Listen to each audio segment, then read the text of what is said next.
motion to authorize publication of legal notices and advertisement of a public hearing to be held on August 1st at 5:01. Where are you reading that from? That would be the, so it's up on mine? Let me see. See, Where is I, that there? well, I have to click in the button. See if you see it now.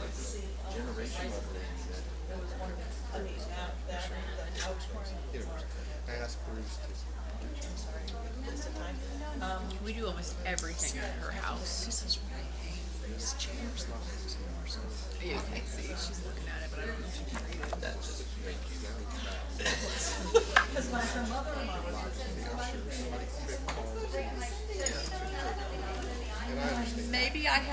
Maybe you don't see it till I initiate the vote.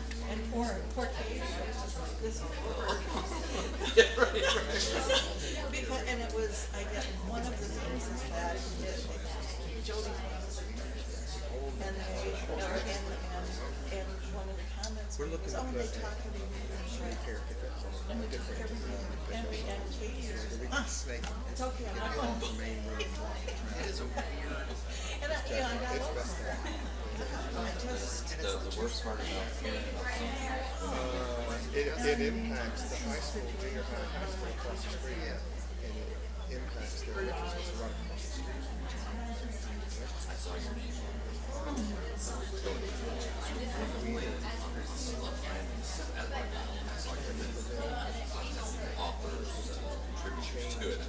jeez, come on, there she's not.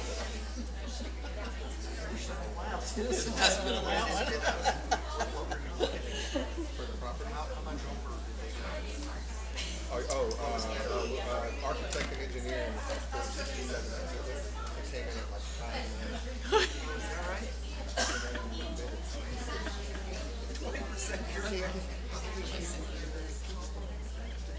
I said it works out okay because you're taller than Addison, so you'll be fine. You'll be fine, you're taller than him anyways.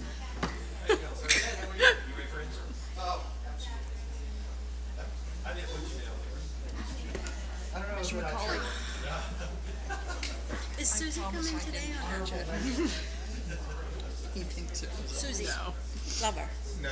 Oh, okay. So she's not doing any presentation today? I'm just doing what Mr. Merrill did last year. All right, we'll call to order our school board special meeting for July 20th.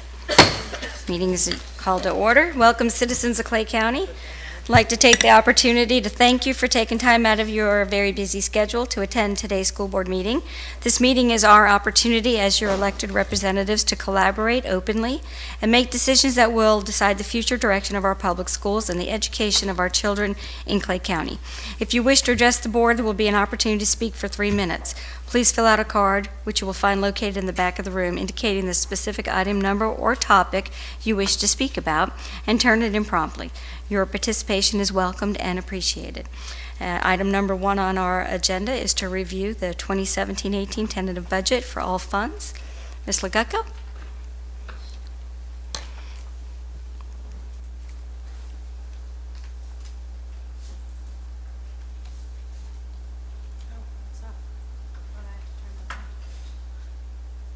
Let the record reflect that the superintendent is at a training session and Mr. McCauley is filling in. Thank you.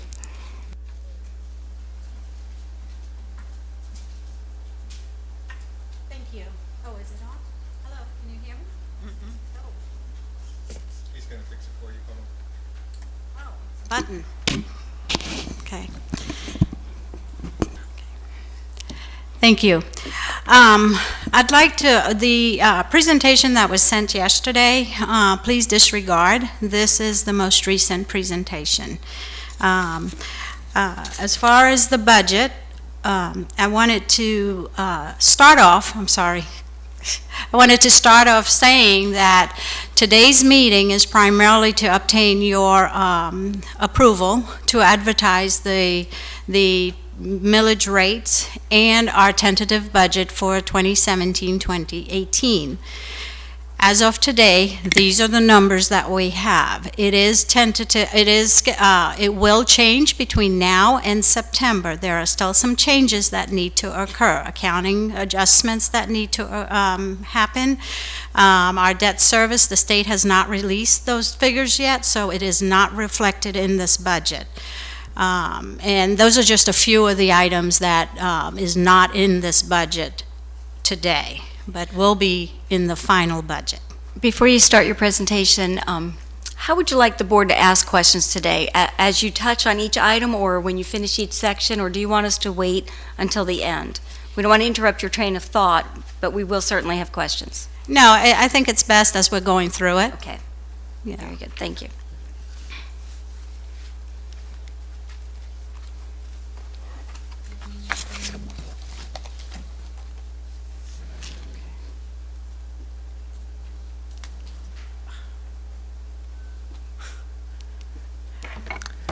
Is this meeting being televised?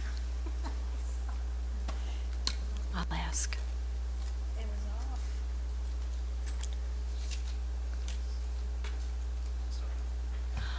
Chris, it seems we're getting texts that the meeting's not being streamed. No, we had an issue with YouTube. Its channel got reported for harassment. What?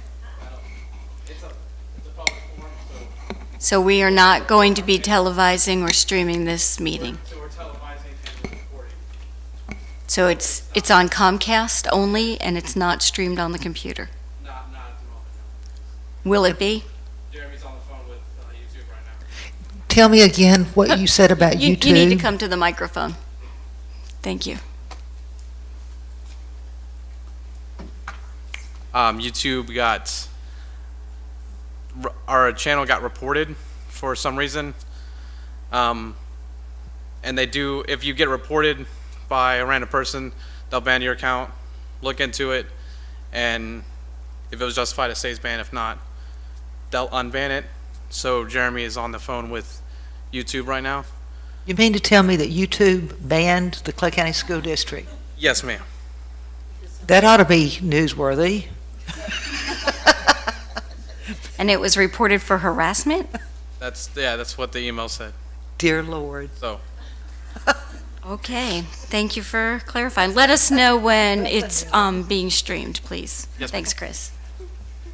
Sorry, Ms. Legutko. Dr. Legutko, please continue. I think I need a battery in this Chris? caption.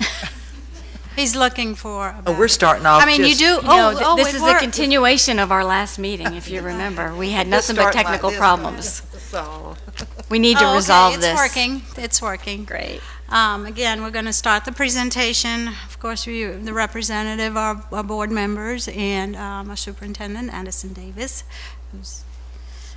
The next slide represents our schedule or our planning budget timeline that is used in order to determine our budget. As you can see, our trim calendar started Monday, July 3rd.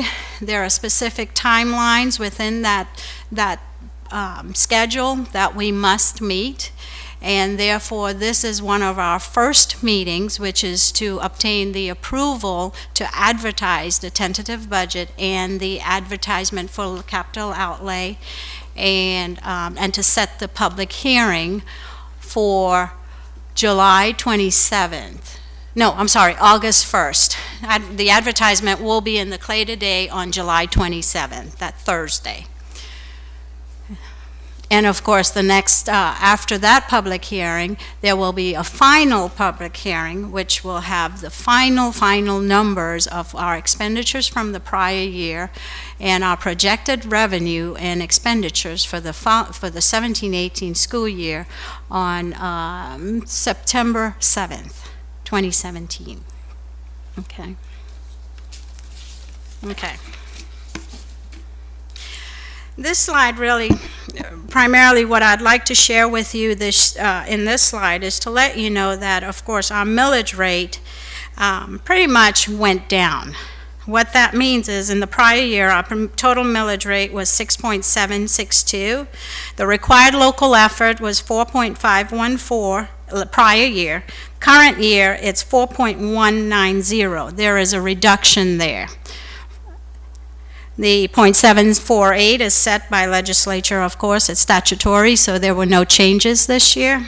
And the 1.5, similar to the basic discretionary millage that is set by statute. There were no changes to the legislative language, therefore it remains the same.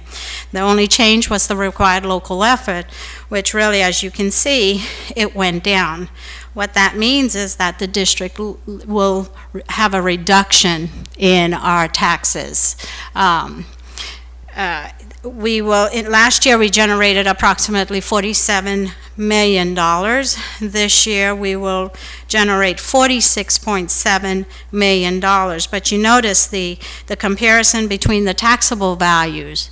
They went up slightly. So you would think that we would increase, right? We did not, because of the wisdom of the legislature and, of course, reducing our required local effort. So not only did they reduce our required local effort, they also reduced somewhat our FEFP dollars, our state dollars. Even though they said we earn dollars, we receive $100 more, that's not a true statement. I just want to put that out there. It's about $32 more per FTE student we received in Clay County.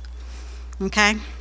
But the purpose of this slide... Dr. Legutko, I have a question. So this slide and the amounts that you're showing us, are we having to advertise a tax increase or decrease this year? You are not going to advertise a tax increase. We are just required to advertise a budget hearing. Okay. And you'll see that in the ad.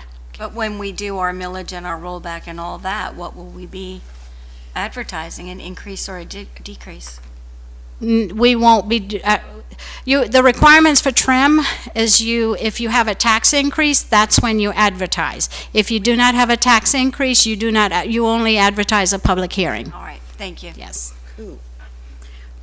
So as we talk about this slide, and this is pretty much what the whole purpose of this meeting as it relates to the advertisement, we want to talk about the rollback rate. The next slide will sort of give you an explanation of the rollback rate, but before I get to the next slide, I just wanted to show you that for the purpose of the taxpayer out there, for the 17-18 school year, if you had a value of about your taxable, your assessed value for your property, say it was about $125,000, you take away the homestead exemption, you'll be taxed on $100,000. Well, last year you paid about $676.20 per $100,000. Next year or this year, based on our millage rates, you will experience a $32.40 credit or savings. Now that is with the assumption that your value remains the same. Of course, if your property increases, then it goes along with the increases. So.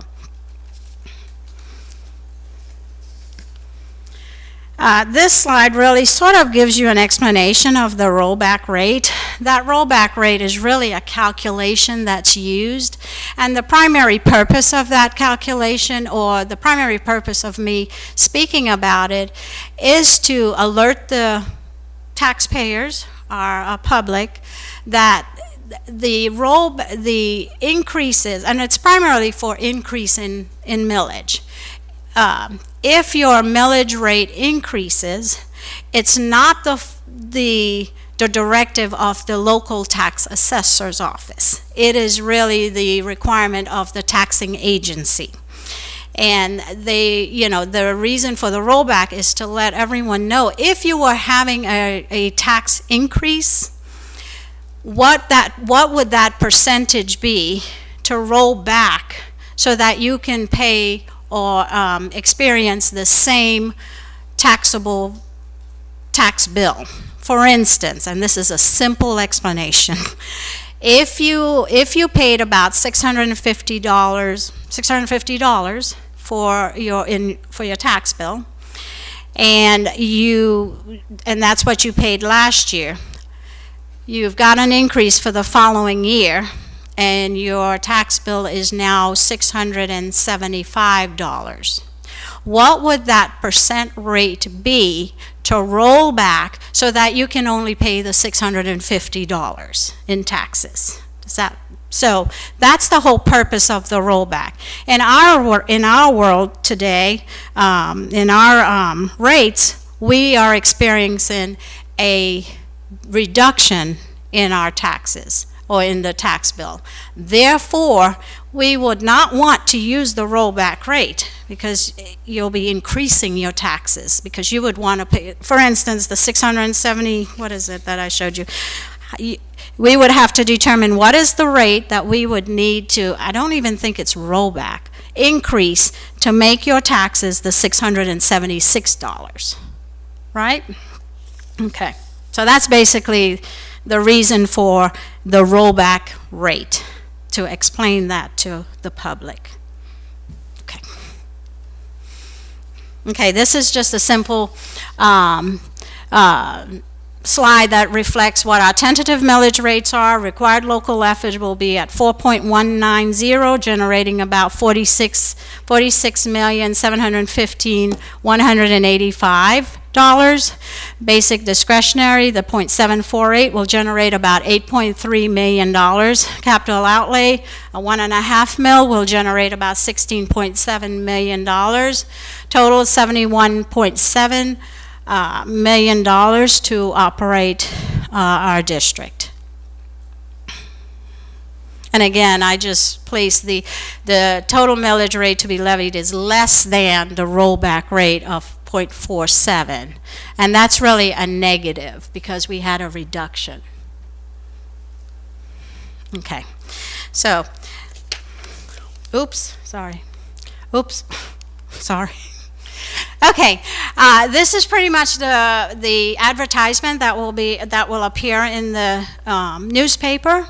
It is a comprehensive budget summary of all our funds, the general fund, our special revenue, debt service, and capital outlay. We will advertise a budget of about $389,412. Of which $297,072,373 is our general fund budget. And of course, it identifies what our millage rates, tentative millage rates are.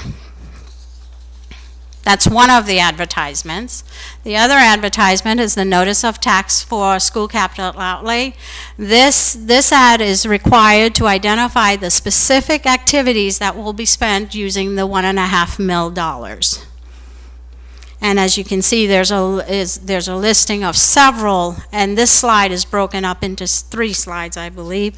There's several projects that are being funded out of this funding source. As you can see, we've got the maintenance and renovation and repairs, our motor vehicles.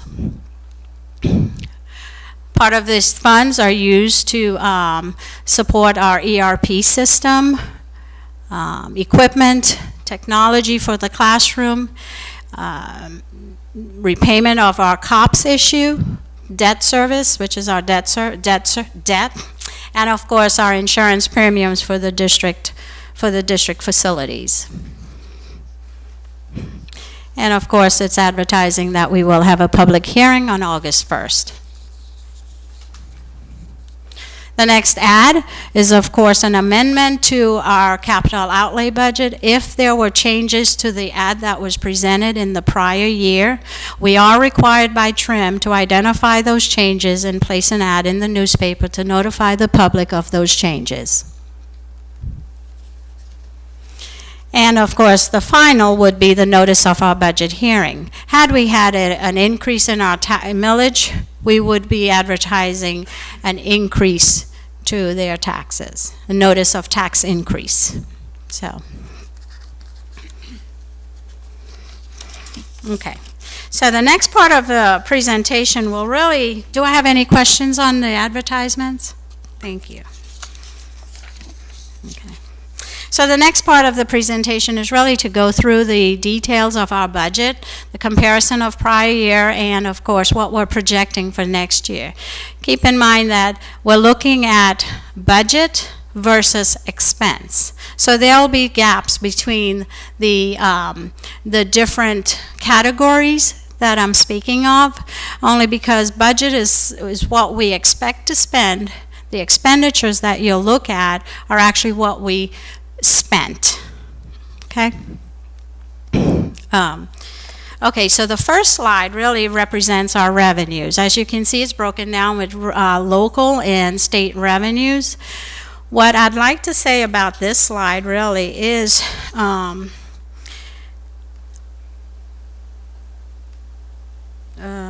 hold on. Oh, yes. The local revenues are, again, we're going from 56 million to 55 million, and I'm looking at the 16-17 and 17-18.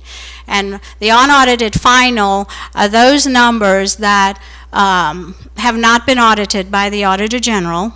So therefore, it is what we ended up our year with collections as far as revenue and what we collected. So as you can see, we collected about $52 million in property tax. For next year, we're projecting about 52.9. I will say that this year we did get very close to above the 96%. School districts are required to budget only 96% of the required local millage, required local effort dollars. So in the past, we have not collected 95%. And but this year, I will tell you, we did go above the 96, almost close to 100, but we didn't get 100. But it was a good sign that, you know, we're moving in the right direction as it relates to revenue coming in from from our property taxes. So, and of course, as you can see, it's fairly the same, so there's no increase. And part of that number is based on what the state has certified as our millage rate. So it will generate about $52 million. The other thing, the other area that I would like to point out to is the difference between the state revenue and from 16-17 to 17-18. You'll notice it's about 207 million versus the 213. What's in the 207 is the McKay. If you'll remember, throughout the year, the state gives us counts, or it's based on our student enrollment, actual student enrollment, FTE. Now, what we start off with is a projection. Once the projection is out there, that's what we've got to base our budget on. Then as we go through the year, there are different counts. There's 4 counts throughout the year that the state adjusts our revenue based on those numbers. And one of those is a huge impact, which is the McKay scholarships. And that number is not given, it's recorded in our FEFP, but it's not dollars that we're receiving. The state keeps those dollars. So if you'll notice, there's a difference between the 207 and the 213. It's because that is what we collected. This is what I'm projecting, and I cannot take out McKay as of right now. I have to wait till the state tells me that, okay, based on the data that we've received from your district, you have X amount of kids that took McKay scholarships, therefore you will not earn these dollars. Does that make sense? Dr. Legutko, I have Yes. a couple questions on this page. Okay. From the first column to the second column, and then looking at the third column,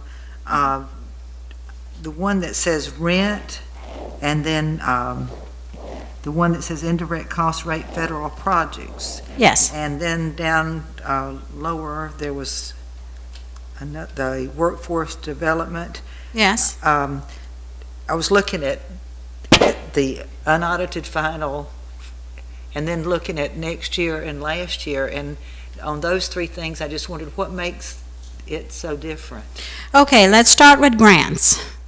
Grants is, it's a combination of several local participation. So there could be extra dollars coming in from a local agency that wants to help the district out. And those dollars come in as we receive them. So we can't predict who's going to give us dollars. Now, for 15-16, it's about $83,000. I don't have the details in front of me, but I can definitely find out what makes those up. But it's really participation from outside agencies or other organizations that provides us with opportunities, grants. I mean, I just wonder, because next year you've just got tentative 24,000. That's correct, because I don't know what to expect. I'm trying to think of a local vendor that may want to partner with us, and they'll give us a grant for maybe a grant for growing vegetables. That's and we don't know what that could be. It could be 0 to 100,000, 200, 300,000. But because I don't know that, I can't budget. So what happens is throughout the year, when I bring you budget amendments and financial statements, you will see those increases as it goes up. And then this, of course, is the final. If you, I don't have it with me, but if you look at last year's, you'll see that number is also very small, because I cannot predict what grants we will get in. And the other two that The indirect cost rate for federal projects, the reason for the change is that those are those federal grants that we receive. And there's a portion of the federal grants that we are required to, there's an indirect cost rate that is applicable to those federal grants. The fluctuation is based on what the state gives us. So for instance, Title I is one of those grants. 2 years ago, we could have received about $2 million. This is just an example. I know we receive about maybe $8 million, I think. About $8 million in Title I. See, that's a good example. But the next year, we may have only received $6 million, because that's all the feds gave the state to give to us. And then the following year, it's based on projection. I believe the amount we may get maybe about 7.5, or, So based on that information, I am predicting that is what we will receive. So based on the grant itself, say it's $8 million, our rate might be 3.5%. That amount is then charged to the grant that's part of operating the grant in the system, and it's recorded in our general fund dollars. But you're guesstimating on the conservative side. Correct. For next year, too. Absolutely, yes, because I would rather increase our revenue than at the end as we go through the year, decrease it, especially if we've already appropriated all of the funds and they're spent. It's very difficult to collect it back. What does this rent include? This particular one? Yeah, I mean, it went up so much, I just wondered what was the tentative. You're talking about the indirect cost rate?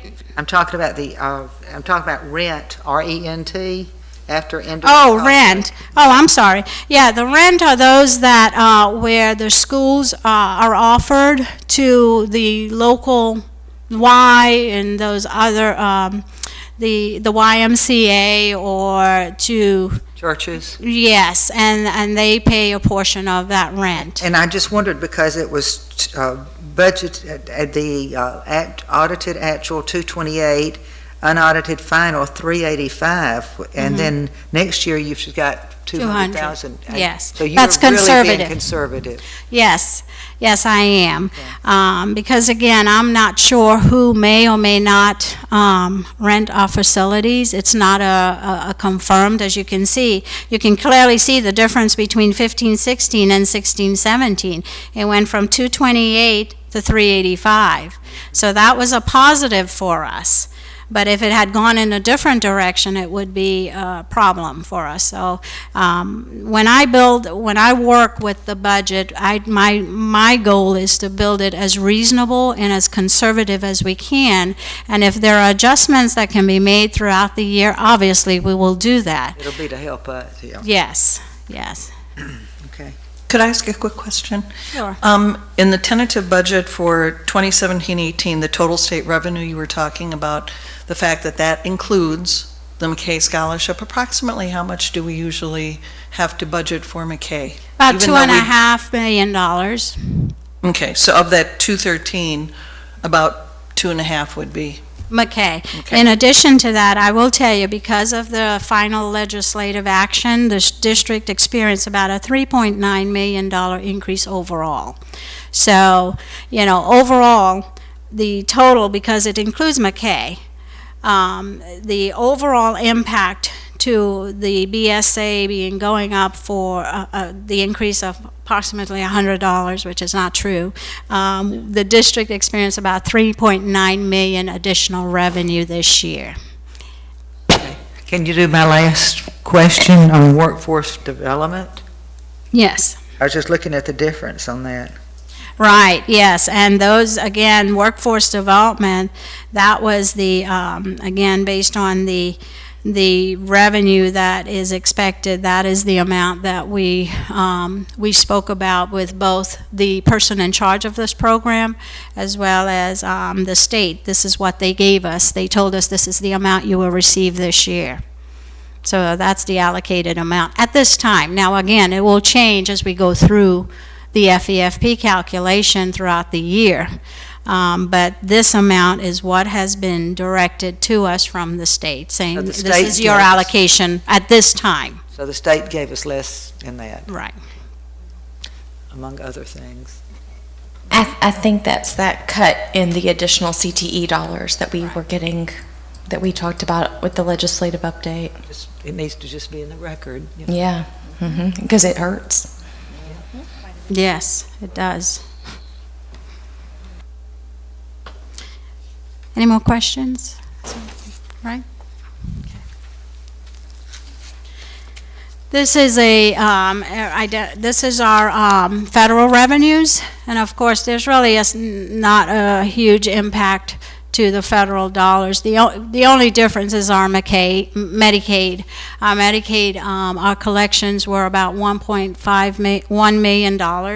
So as far as budgeting, I only budgeted about a $1.1 million to accommodate that adjustment.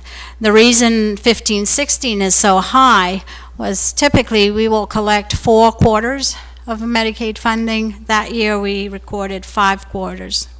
So we had an extra quarter in there that happened within the 12-month period.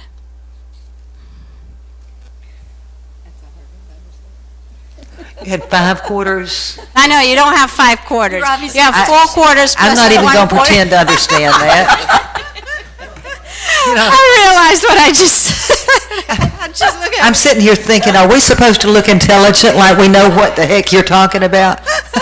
That's that Common Core math. That's right, it's our new accounting way. No, there Try were again. 5 collections within the 4 quarters. How's that? Okay, that's better. That makes more sense than 5 quarters in a 12-month period. I was sitting here thinking, they're all looking like they understand. Nobody could understand I knew, that. I was looking at her face and I said, okay, something's not right. What did I say? Yeah, you could kind of read our face like. Trust me, we need these kinds of smiling moments in this kind of presentation. Break the monotony. Okay, no, I'm that's the new math. You didn't know that? Okay, so that's the reason why we collected 5 payments within the 4 quarters. Okay, I'm going to move on. How's that? Good idea. Okay, this is a pie, not the one to eat. We're going down. You started me off here. No, I'm just kidding.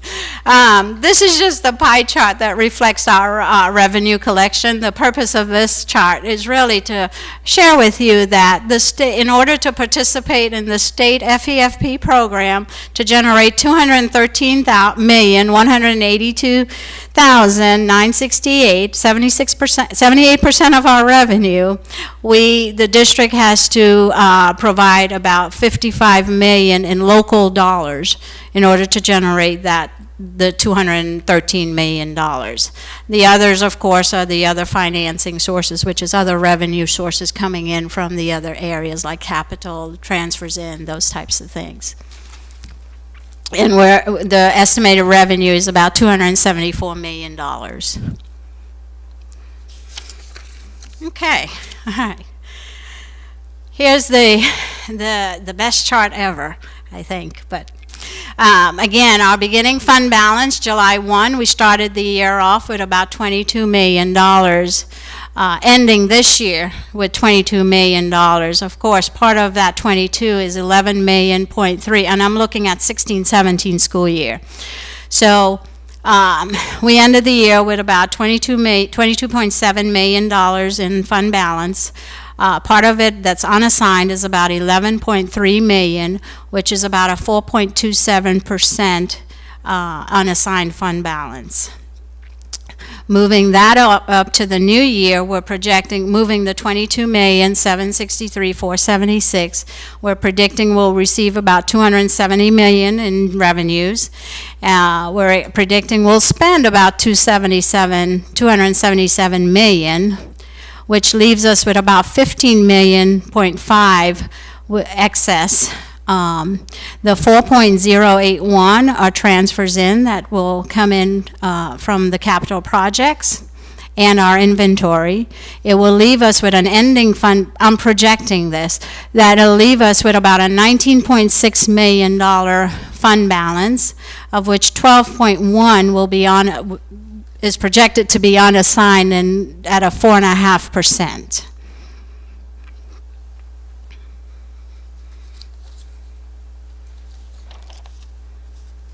Any questions on this slide? Good, I'm going to move on. And again, this is just a small chart that reflects our fund balance history on where we were, where we are, and where we're projecting to be. Which again, we're in the upward swing right now, so which I believe is good. Okay, now we're going to get into the expenditures. And pretty much we went through most of these expenditures at the budget update. So really there were the changes that occurred. Why is it like that? Yeah, the changes that occur are changes to the New Year's budget as a result of the millage rates and the certification of those millage rates and what the state were finally giving us, or what they are predicting to give us in 17-18. This is just a standard slide that just shows you how our general fund dollars are used. Again, it primarily is used at the schools. We try to, spend all of our dollars at the school, but of course there are times when it's located at the district office. But the primary reason and purpose of these funds is to support our schools as best as we could.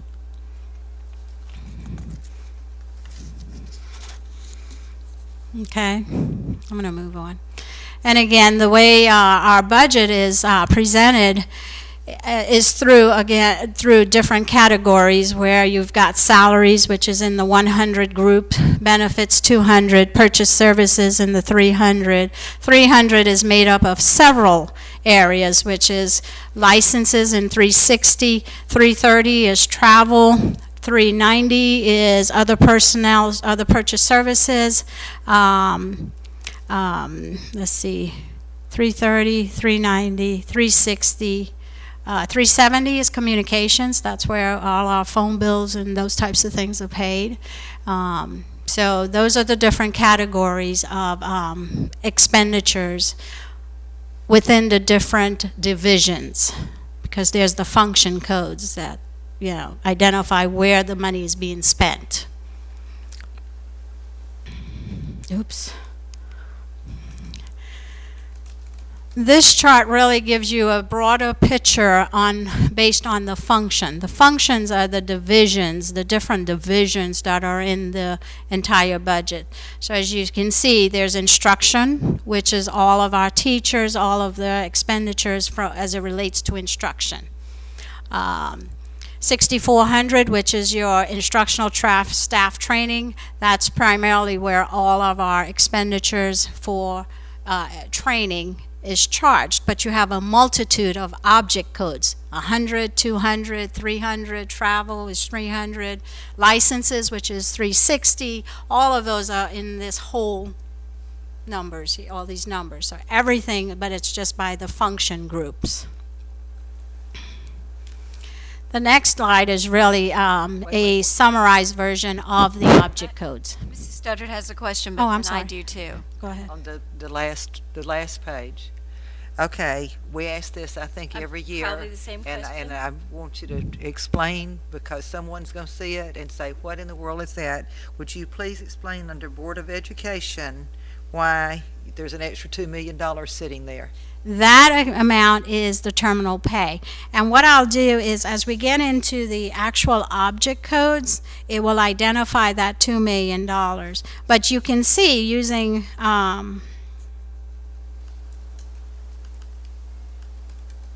no, this is not the best slide to look at.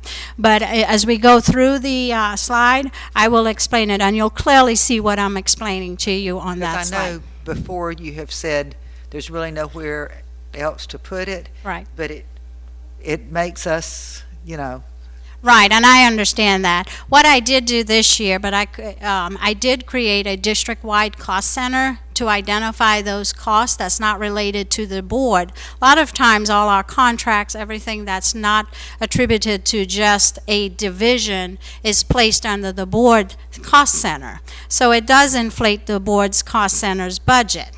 So what I did this year was really created a cost center specifically that's labeled district-wide expenditures. but why can't that go Because there? of the way it's showing, it has to be under the 7,100 because it's by function.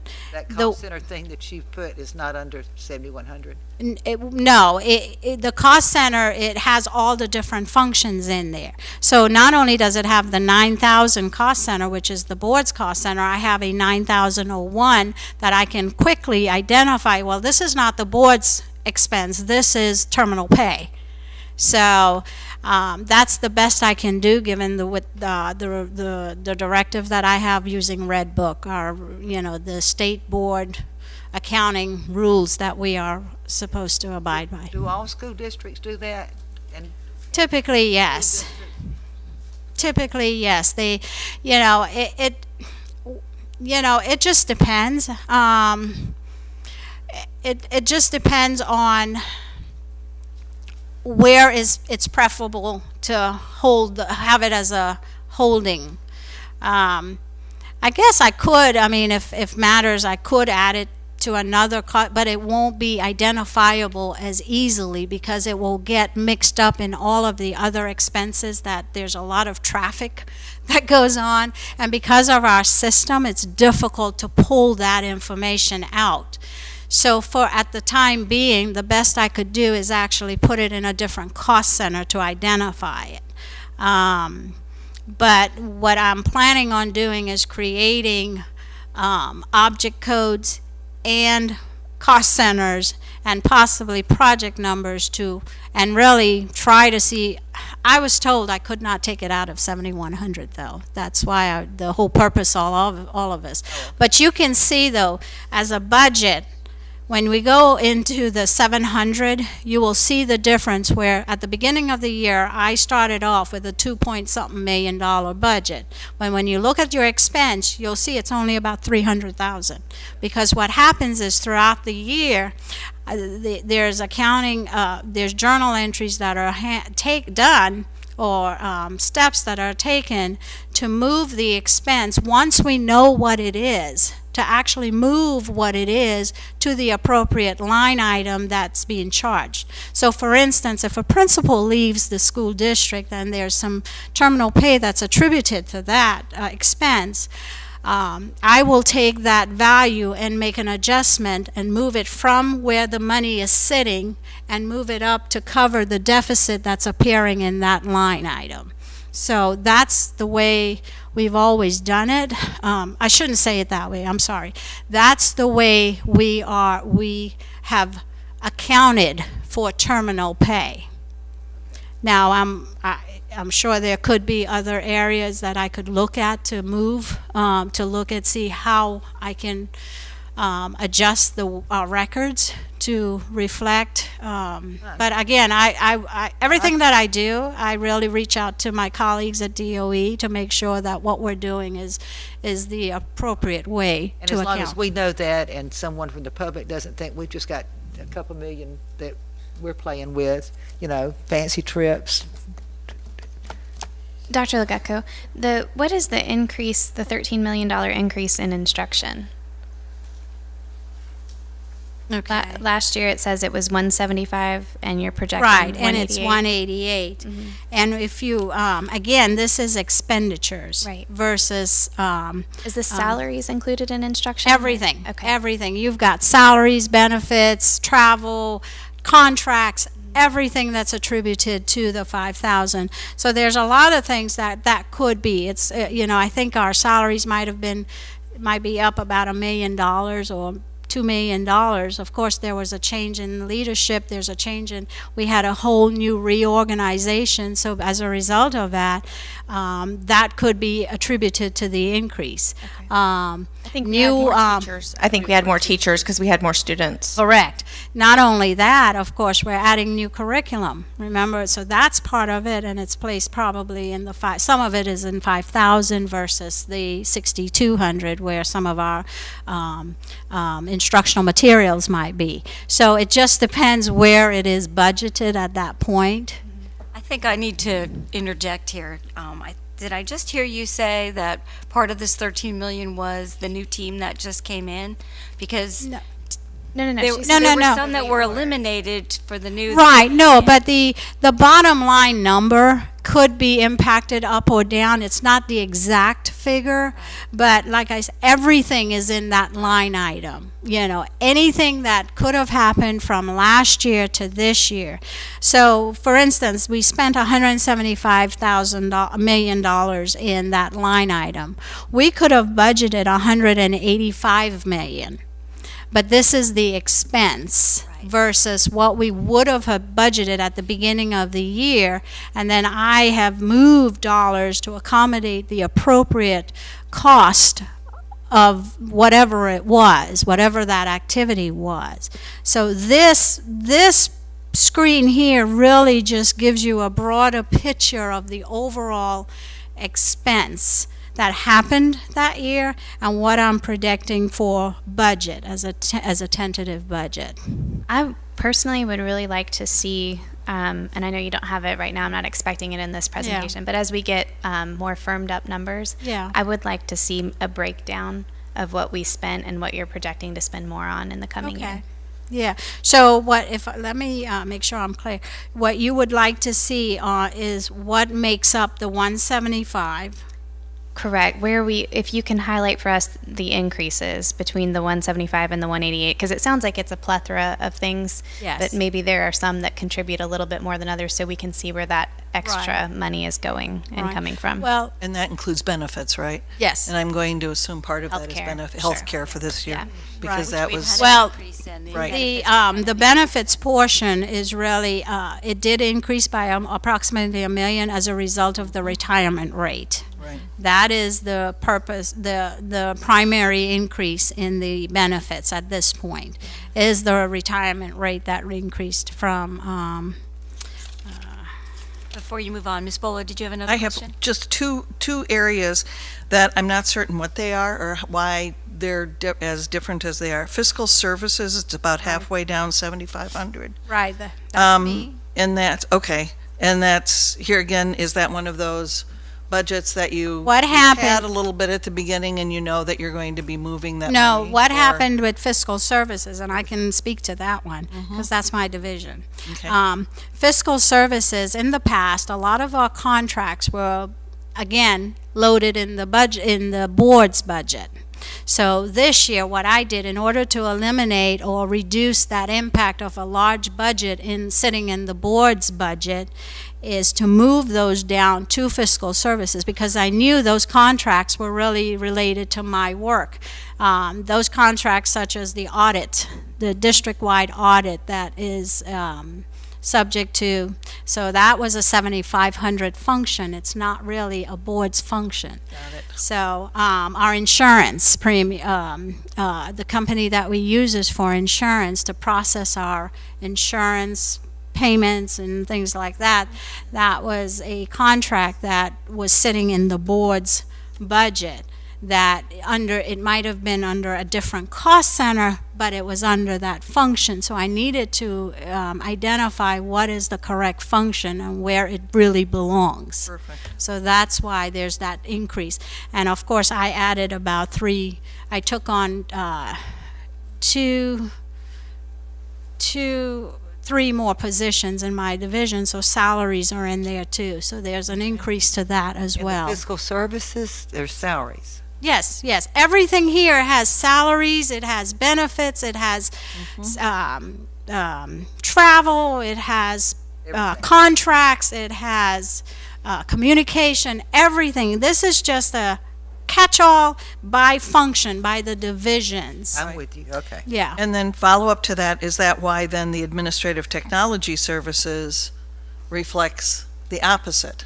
It goes down from 1.2 to 600, 1.2 The million. reason for that one, and again, there's several, the reason for the 1.1 to the 681 tentative is that we have not budgeted for the instructional, the technology categorical that we will receive. It's about $1 million, and that's dispersed everywhere, but the primary purpose is to spend it in the 6,500. So it's split between the technology 82 and the 6,500. 6,500 is instructional, and the 82 is district other than instructional. So what happened is we did not budget for the technology money that's going to be received by the state. Typically, there's a plan that needs to be submitted before we can recognize it. There's a little bit of change in the law this year as a result of the legislative action. So we're working through that, and once we have the information on it, it will be loaded. So when you see this again, you'll see that my budget has gone up the appropriations has gone up by that much, about $1 million. I have a question before you move on. So pupil transportation, have we budgeted for the 5-cent gas tax? Oh, you missed The workshop. the workshop. I talked to Ms. Kapluzis from the county, and our buses are not part of that. Right, but our white fleet is. So how big is our white fleet? You know, we have lots of vehicles out there that are gonna, There was an increase to the pupil transportation as a result of gas increase. You know, that's a standard that we've done where we'll increase it by a few percentage. So I don't know how many is on our wide fleet at this, right in front of me, but I'm sure there is an increase there as a result of any fuel increases that we will experience. I think in the educational facilities plan that Dr. Kemp sent us, wasn't there a line item where we got reimbursed for the gas tax, and it had spelled out it was for not only our yellow but our white, as fleet well. also. Hmm. Is that correct, Dr. Kemp? Dr. Kemp, could you address that? And I can, the gas tax, Ms. Bowl is absolutely correct. It's not applicable to the diesel fuel, but on our white fleet, we did take a look at that. It was a minimal number. Mr. Fitzpatrick, you have, I know maybe right off hand, you don't have the number. Yeah, it was very minimal as far as the cost for us for our white fleet. Our white fleet consumption is significantly less, of course, than Right. the yellow fleet. Good, thank you.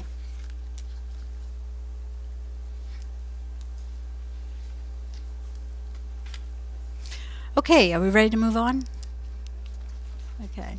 Again, this slide really represents it by a different perspective, which is just by the object code. It has every function in there, but it's the object code that identifies salaries, benefits, purchase services. So you can see for salaries, the increase is not as significant as we thought it was as we're looking at it from a function perspective. So it's just the way that you're viewing the document. The employee benefits will go up, as you can see, because as a result of the retirement rate. Purchase services, of course, went up because we added the charter school, the new charter school, about $2.5 million to that budget, as well as other contracts and things like that. So So is the 2.5 million for the new charter school, is that capital outlay dollars also, or? no, the Clay County will not experience any impact from that requirement to set aside X amount of dollars for the charter schools out of our LCIF funds. That's just operation, okay. Yes. What about the other charter schools? How much overall do we send for the total of all charter schools? What will be going to all of them? Oh, okay.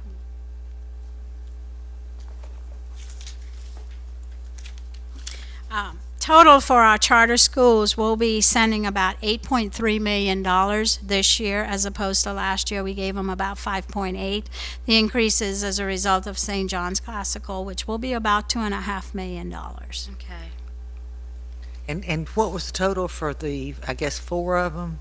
4 of them, it's Or 3? Clay Charter Academy, OPPA, Florida Virtual, and St. John's Classical. It's $8.3 million.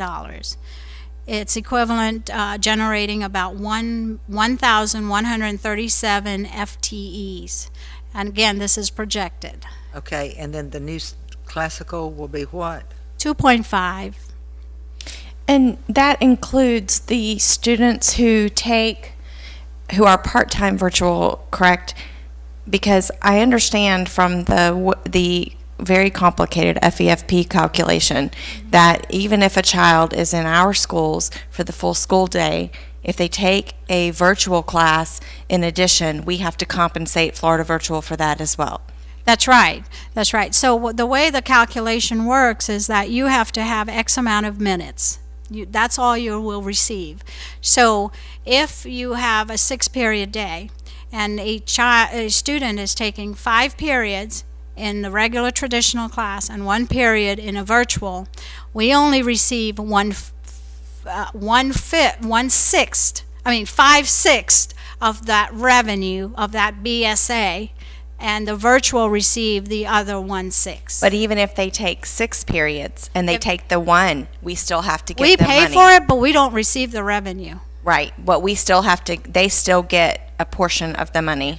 Yes, It absolutely. doesn't seem right to me. If they're taking additional, I mean, I get it if they're taking, but we aren't compensated, in my opinion, we're not compensated enough to even pay for the school day. It's been that I way try. for years now. And it is a state requirement to follow up on that Yeah. for students to take a virtual class That's right. of some sort. Isn't that special, the way it just works out like that? And they require it of us, but they don't compensate us for it. Imagine that. I know. I'm learning more and more about our wonderful legislature.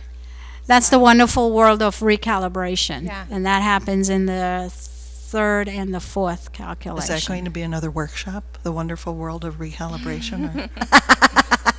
Oh, good one, Miss Moa.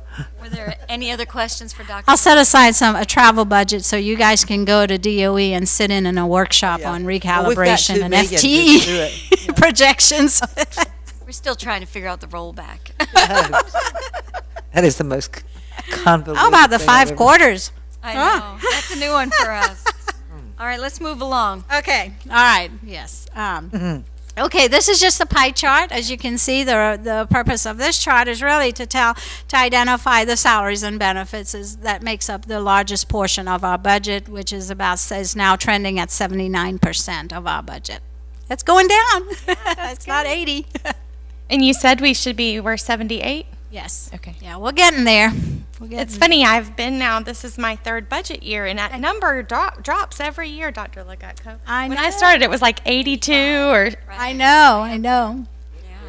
But the target drops. True. Okay. All right, these are the charts that really I believe is important. Well, they all are, but I believe this really gives a better picture of what's happening in those specific object codes.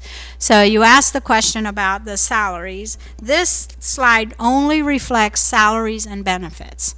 So, and it identifies it by the function. It doesn't identify it by cost centers. So it just gives you an overall picture. So for instance, in the 5,000, we spent 152 million last year. We're projecting to spend about 155 million. It went up about $3 million. But if you look at our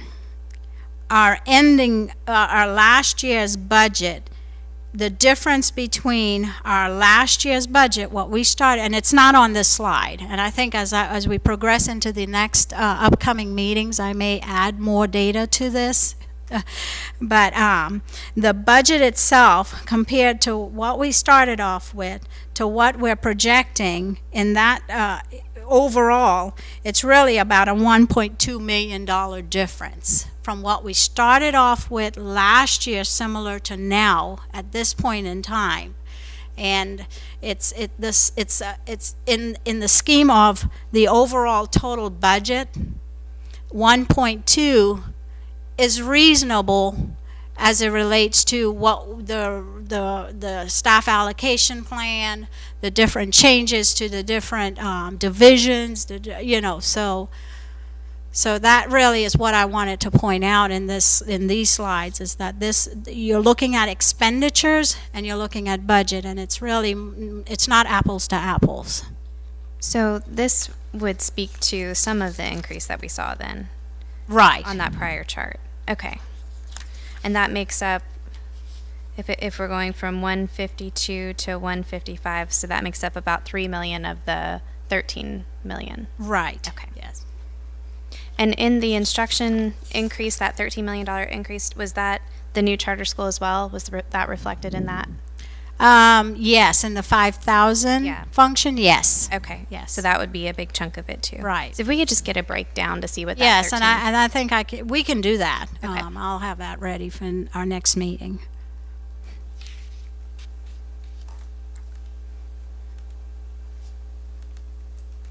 And as you and going back to one that I know really well is the 7,500. You can see where it went up by 1.1 million, which is in salaries. And really the increase is due to the 3 positions that I'm adding that I took on this year, as well as the increase to the retirement rate, because this is also benefits.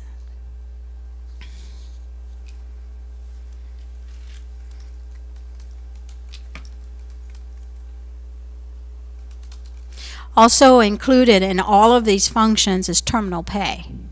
So when we get to the 700 object, you'll see that the board's budget is low, but those dollars, the different dollars that we spent in terminal pay, is now scattered through this budget here, the expenditures here. Because at that time, now we know who exited the system, so therefore we can charge it appropriately to the right function and object code, right function code. Okay. All right, the next slide is the 300. The 300, of course, represents the other purchase services, which includes contracts, it includes travel, it includes software licenses, it includes communications. So you can see in 6,500, there's an increase from 660 spent to, we're going to 967. Well, remember I said leases, there are leases, which is a 360. So we are moving towards, instead of purchasing equipment, we're purchasing licenses. So the increase now will then shift from the 640s to the 360. So can I ask a question on that? Would that be something, this is just a minor little thing, it probably is not a big bill at all, but would that be something like when we switch from Outlook to Google and the cost of that, does that fall in there? It would be, yes, because the purchase of the software, which I believe it's the licenses that we're purchasing. So whatever that cost may be, it may have been reduced from not, it's Outlook we were paying a hefty price for. Were we? Google, I believe, is free. Is it? So, that would attribute it to some of the changes in there. But the increases is what we're moving from actually buying tangible equipment or tangible software or those kinds of things to now that license that you've got to purchase.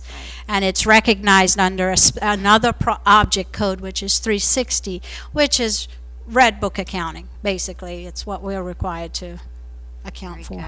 What is community services? That is on 9100. Those are those, I want to say, it's not VP, it used to be VPK, but it's not anymore. VPK is under 5500 now. 9100 is community services. The Kathy Schofield, what was she responsible? STEM? Not STEM. The DODEA? No. The foundation. Thank you. Foundation. I knew you'd say like the foundation, which is the community. It's any of those types of activities that the school district and the community is involved with. So like the foundation, we received grants from them so that we give it out to the teachers. So that would be recorded there. Why is there nothing for next year? Because we don't know yet. For the community organization, we will not be doing the grants anymore. I believe it's going to be processed directly from the foundation, directly to the teachers. They're going to coordinate that activity now. Oh, really? Oh, I hadn't heard that. That was what I was told when Kathy was handling it. And she's no longer the executive director, she's no longer with us, so the superintendent will need to appoint somebody else for that. Okay. Yeah, wow. Well, I guess that's a talk about the foundation for another day. I didn't Yeah. realize there was. Wow. Yeah. Part of that money comes into the district and then distributed. We were responsible for distributing those checks. So, and we had to record it as revenue and expenses so that it, the accounting, you have to have a balanced entries. I just need to find out what the plan is for the Education Foundation. Right, yes. guess we all I don't do. know. Their next meeting is in August. Excuse me? Their next meeting will be in August. They're having a strategic planning meeting. All right, let's move along. Okay, the next one is the 400 object, and what I'd like to say about this one is, again, it's our utilities, energy services, and that's where, most of the expense you're seeing is in 7,900, which is the operation of plants, which is our electricity and those types of expenditures that occur in this object code.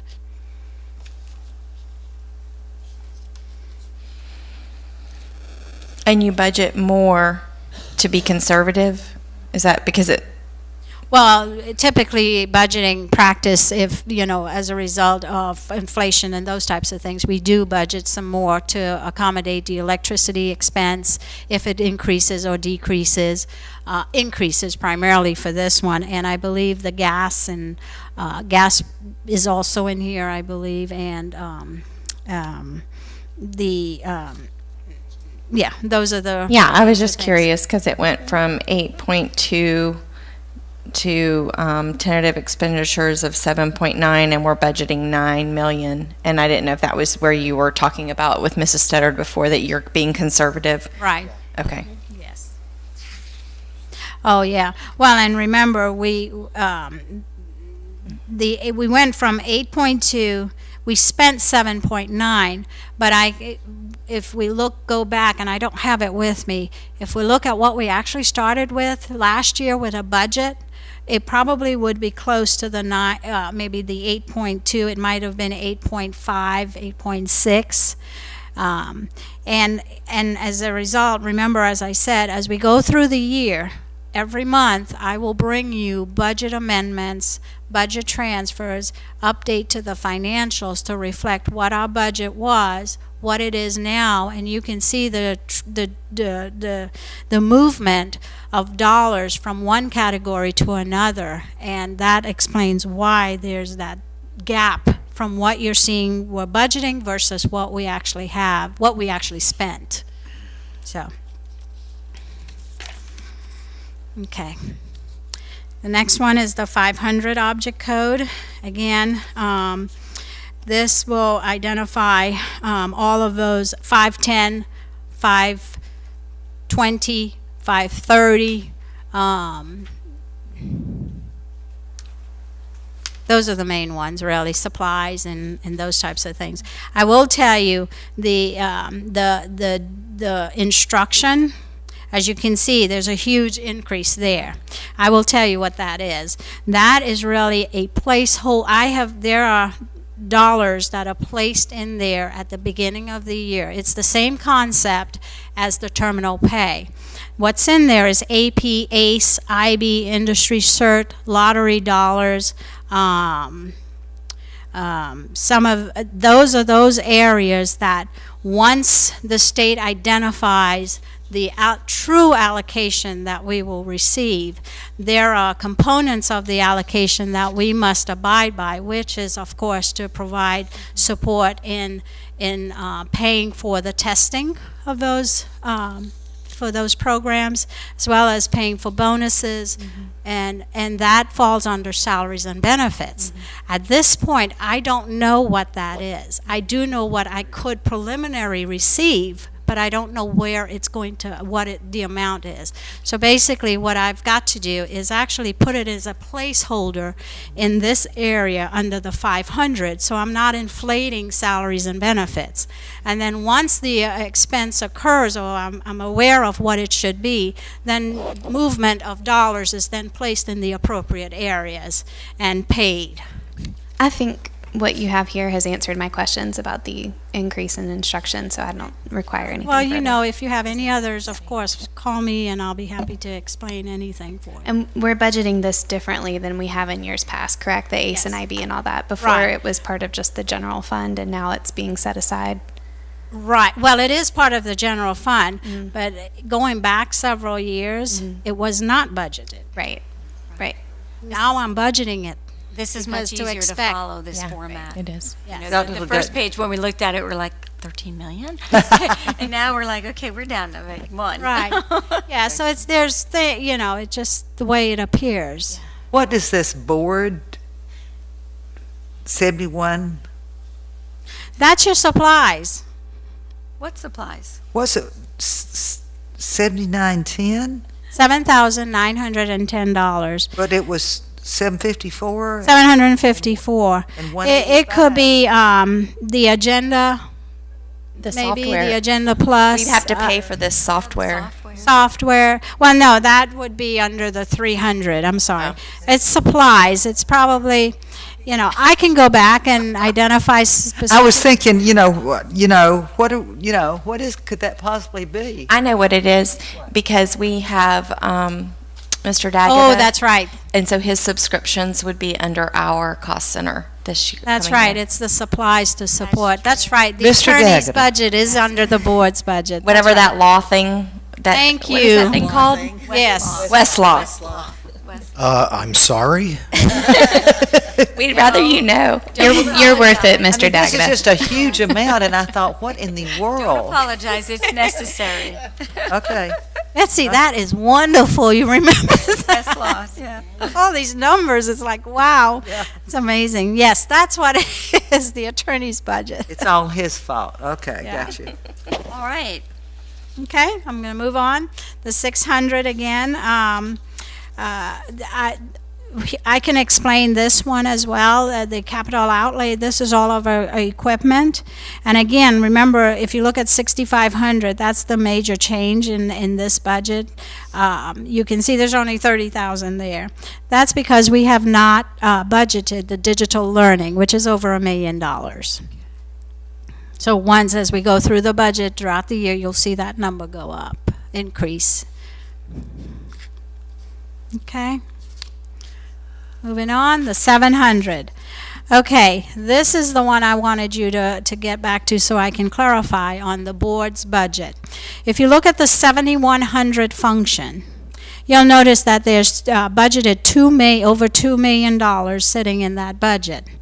But if you look at their expenses, under 700, you only spent 20,400.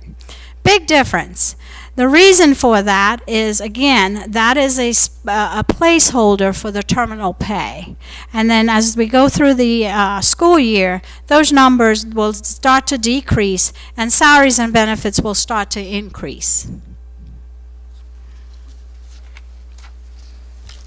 Okay? And, you know, the expenditures is about 1.1 million there. Last year, I budgeted about $2.5 million, and this year we're budgeting about 2.9. It's a difference of about 419,000. But again, as we go through the exercise, there will be movement of dollars from that category to the salaries and benefits category. Okay? All right, that concludes our general fund. Now, we'll go through the debt service. We've got debt service, we've got capital outlay, and we've got the 7-Eleven fund. So I'm going to be as brief as I can, and as you have questions, by all means, ask me. Okay. Okay, our debt service funds, what I'd like to share with you on this slide is really to let you know we have about $5.2 million in debt to pay for next year. Last year we paid 5.269. This year we'll be paying 5.283. It went up slightly because of the schedule, the debt service schedule. Okay.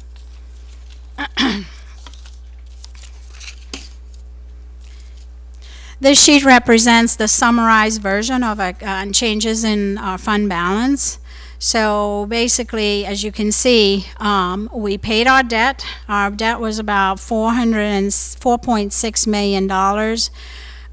We have not, again, recognized our debt service. Those numbers are still projected in here. Until I get those numbers, this will change.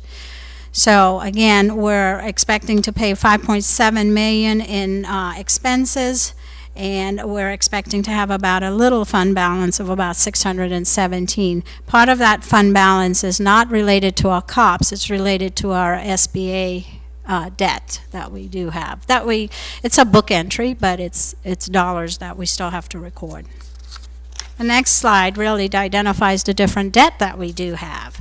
As you can see, I just spoke of the SBE bonds.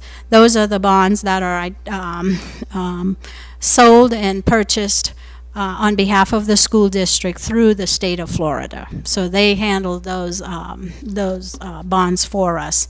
Racetrack bonds, those are revenue that we do receive from the highlight or the racetrack. And of course, they have the opportunity to purchase bonds on behalf of the district, and we receive the distribution from that. But the primary debt that we're responsible for are our COPS issues, of course, and we have 3 of them outstanding.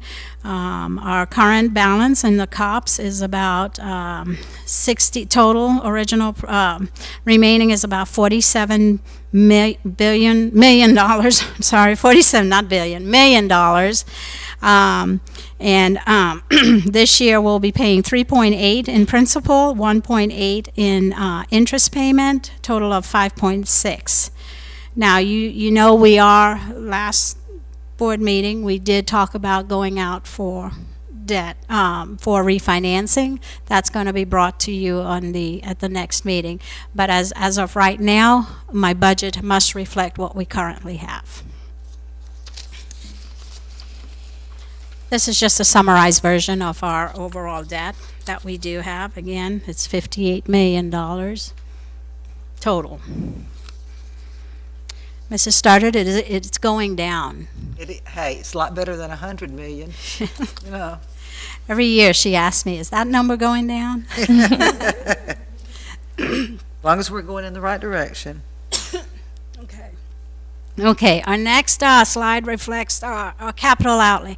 Excuse me, I have to get a drink of water.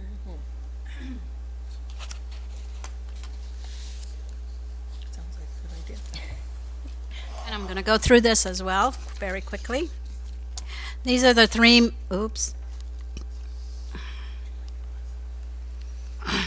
These are the three main financing sources of our capital outlay, the 1.5 mils that we talked about earlier in the slideshow, the CONDS, and of course our PICO. And again, we are waiting for numbers, so that's just a summarized version of what it represents. This is where we are as it relates to revenue for capital projects. The local revenue, we are expecting to receive about $22 million. Last year we received about 23.5, so it's slightly going down, but that's expected. That includes our 1.5 mil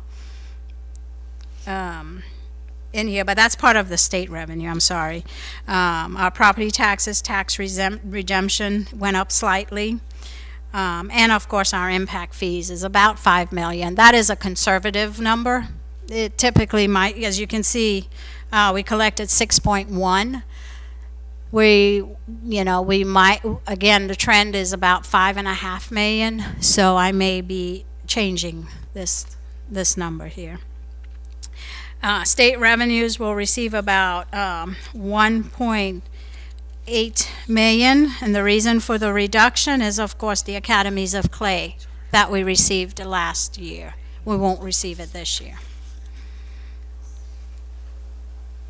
So here's the next slide that talks about how we're spending those dollars.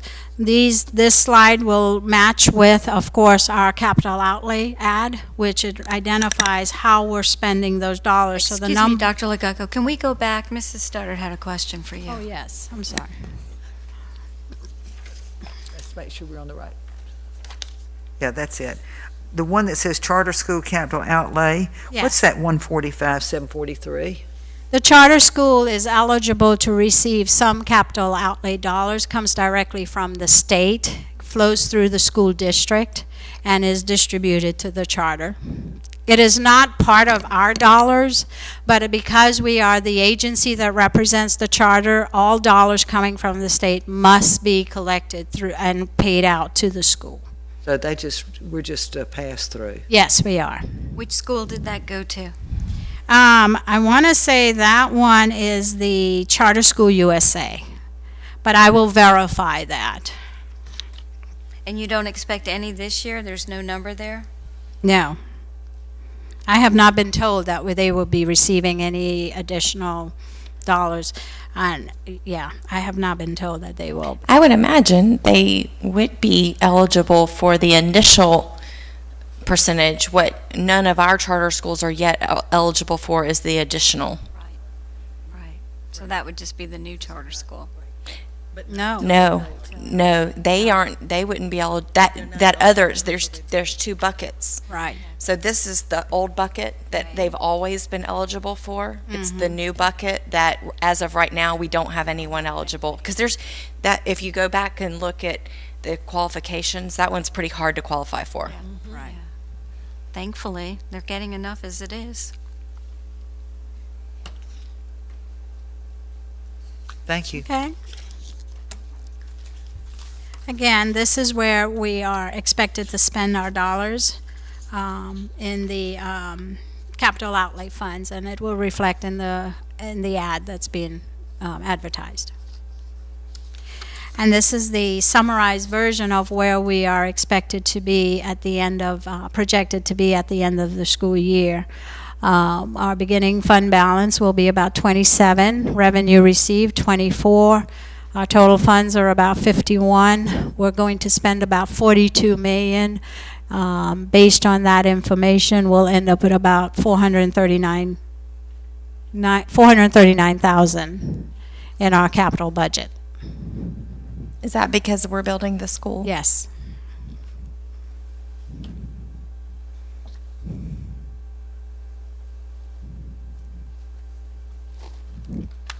Okay, now we're going into the federal programs. Again, the federal special revenue, which is the federal programs, represent our food and nutrition and our special revenue dollars.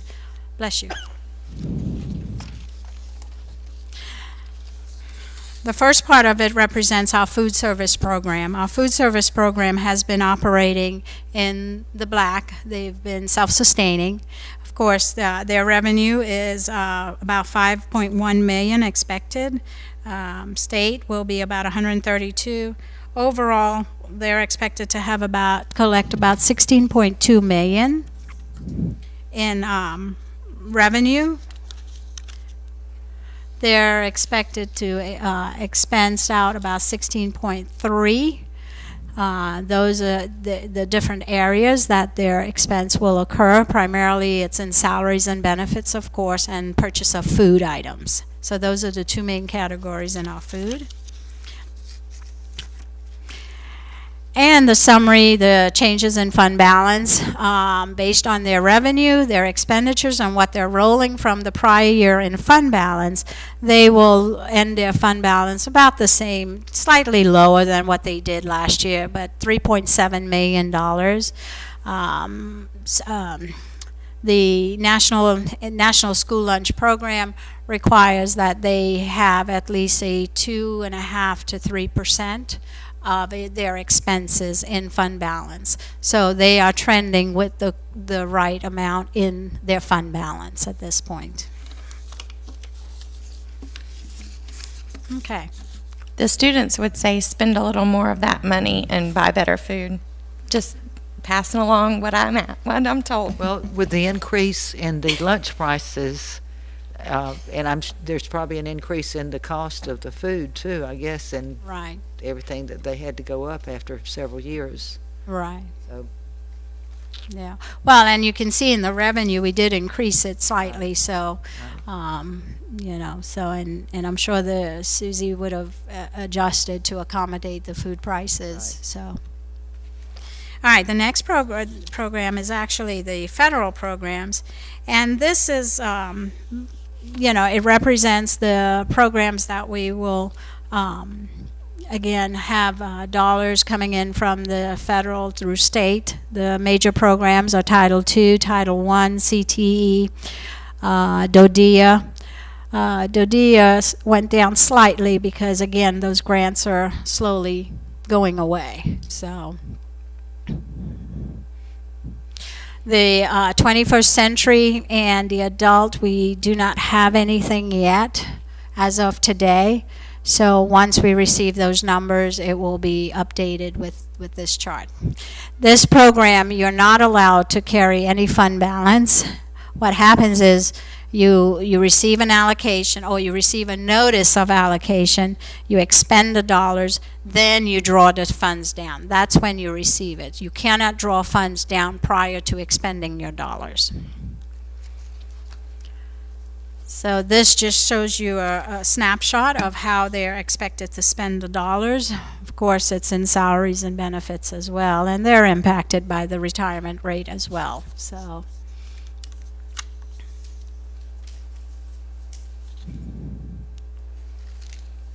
Tell me if I went too fast, okay? Again, like I said, they cannot carry a fund balance. Therefore, what you receive in revenue is what you're going to expend. Oh, okay. And our next fund is the 7-Eleven, which of course is our self-insurance fund. It is a fund that's within the general fund. And it provides for our property and casualty expenditures, such as our property insurance, our expenditures for workers' comp, our catastrophic medical insurance for sports program, and student accident insurance, workers' comp, crime, automobile, all of those types of liabilities that we, insurance that we must carry. This is really the revenue coming in. So what happens is, of course, this is, the charges for services, which represents the dollars coming in for those services, workers' comp, the liability insurance, all of those things that's recorded in this fund. It dropped because there will not be a need to reserve an additional amount of money to ensure that the account is is actuarially sound. Because we are self-insured, the district pays its own medical bills. It pays its own liability exposure to a certain limit. But the workers' comp, it's directly your hospital bills, whatever happens, the district is responsible. So the district has to, in order to maintain that account, we must assure the power at B's that we do have the funding to support those expenditures. So this is a summary of that fund for the last 3 years. Of course, if you can remember, going back in 15-16, it was in a deficit. And then we ended the year where it was in a positive 939,000. So for 16-17, we're expected to end the fund with about a 2.7 million. So we've restored that it's now actuarially sound. So, and I am, based on the expenditures and based on what we're projecting for workers' comp and some of the cases that we currently still have open, we're expecting to be able to support those claims and end up with about a $2.5 million. So it's still actuarially sound that we can maintain the program. And that concludes my presentation. The next steps will be, of course, to obtain the board approval to advertise the proposed millage rates that was discussed in the meeting, and of course to approve the tentative budget for 17-18. Secondly, to set the public hearing publicly that it will be on August 1st to adopt the millage rates and approve the tentative budget, and also to set the final public hearing date for September 7th, 2017, to adopt the final millage and the budget for 2017-2018. If there are no questions, thank you very much. Thank you, Dr. Legutko. That was very good. I like that. There are no questions. Seriously, did anybody have a question? No. Thank you. That was very good. Thank you. We appreciate it. Before we move on to the facilities, does anybody need a break? We're good? Keep going? All right. Dr. Kemp, you're up. Good afternoon, Madam Chair, board members, and Mr. McCauley, our acting superintendent. I want to, before we start this portion of the presentation, I want to tell you, first of all, that it is projections, it is estimates, like Dr. Legutko said, and we work closely with Business Affairs to try to make sure that our numbers balance. You'll see that our projections are a little bit different. A lot of that's because the information she just received Tuesday on millage rates, and that's why it's tentative.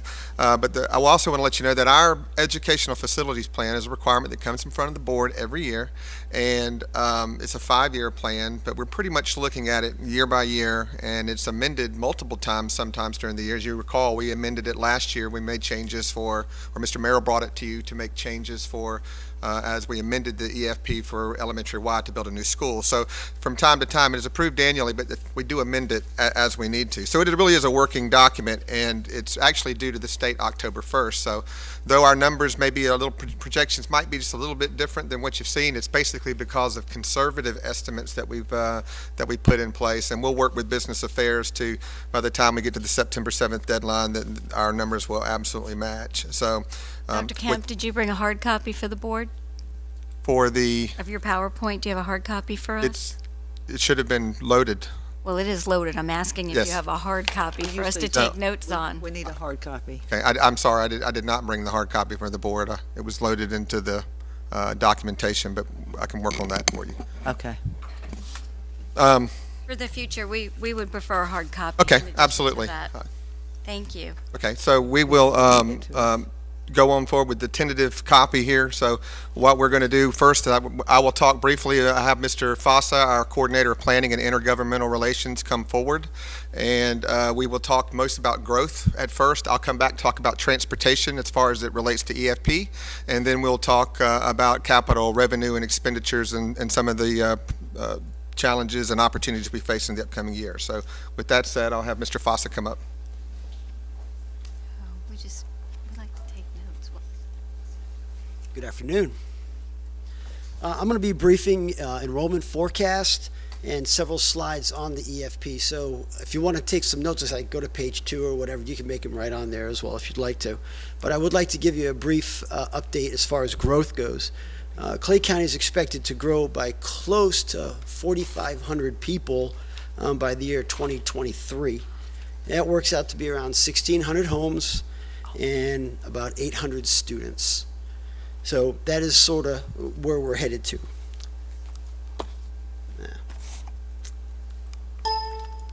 There we go. This first slide is actually table 1.2 on page 2 of your EFP. So if you see that now. This is just a snapshot of the entire slide. So it's not it's the entire slide. It's just the 5 years that I want you guys to look at. There you can see the growth is there. There's that 800 students that I was talking about right there, about the 3,500 or 35,190 all the way over to 35,090. That's about 800 students. And interestingly enough, that growth is really between junior high and high school kids. Could you repeat that? I didn't hear what you were saying. sorry. I'm trying to find it on this computer still. So I'm on page 2. Page 2, and this is just a snapshot of that entire chart that you're looking at. I just took that 5 years. Not seeing it? Mm-hmm. Oh, okay. And if you look at, this is the year that we're in here now, which is 35,190, and then in 5 years we're looking at about 35,990. That's that 800 that the state says that we would be increasing. And like I said, interesting enough, of that 800, most of them are high school and junior high, with elementary remaining steady or actually slightly decreasing. And it will be turning up at the end of the 5 year to 6 to 10 year point. The elementary school is going to start jumping up a little bit from there. Now, where is most of this growth happening? Most of this growth is actually happening in the Oakleaf-Tynes area, of course. And so we've been tracking the building permits that have been coming in. I oversee all of the impact fees, so I track all the building permits coming in. And just to let you know, in the past 8 months, the Oakleaf-Tynes area has had about 160 building permits. That's about 20 per month. Lake Asbury has had close to 100, which is about 12 per month. And then Fleming Island had about 50, which is about 6 per month. So you can see where the growth is really in the Oakleaf-Tynes area. Okay. We do have capacity issues in Oakleaf area, and that's why we're building School Y at this particular time. Can I ask a quick question? Yes, How do ma'am. they determine that it's going to be junior high, high school? Well, if you look, Is there a calculation of some sort that? I'm sorry. There's a bubble in here, and you can see that bubble is sitting around the 4th, 5th, and 6th grade, and that bubble kind of trains all the way down, and that's sort of how they look at that. Yes, ma'am. Yes, ma'am. It just doesn't make a lot of sense, does it? Okay. So the decisions will be, from what I'm hearing you say, the decisions over the next 4 to 5 years will be what we do with our junior high and high school in the Oakleaf area. Correct. Which will be, a lot of that will be fixed with School Y. But that will be adding an elementary school, Correct. not a junior high or high school, unless there's It's going to changes made relieve the in junior the high because the junior high. 6th grade is going to leave the junior high and go back down, so it's going to give But then what capacity. happens with the high school? We have No, capacity. So it's basically, it's coming in at such a rate Right.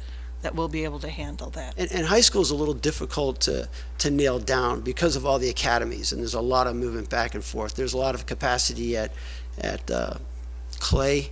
There's a lot of capacity at Orange Park, and there's a lot of capacity at Ridgeview. So numbers-wise, we could handle that growth. Can I ask a follow-up question to that, though?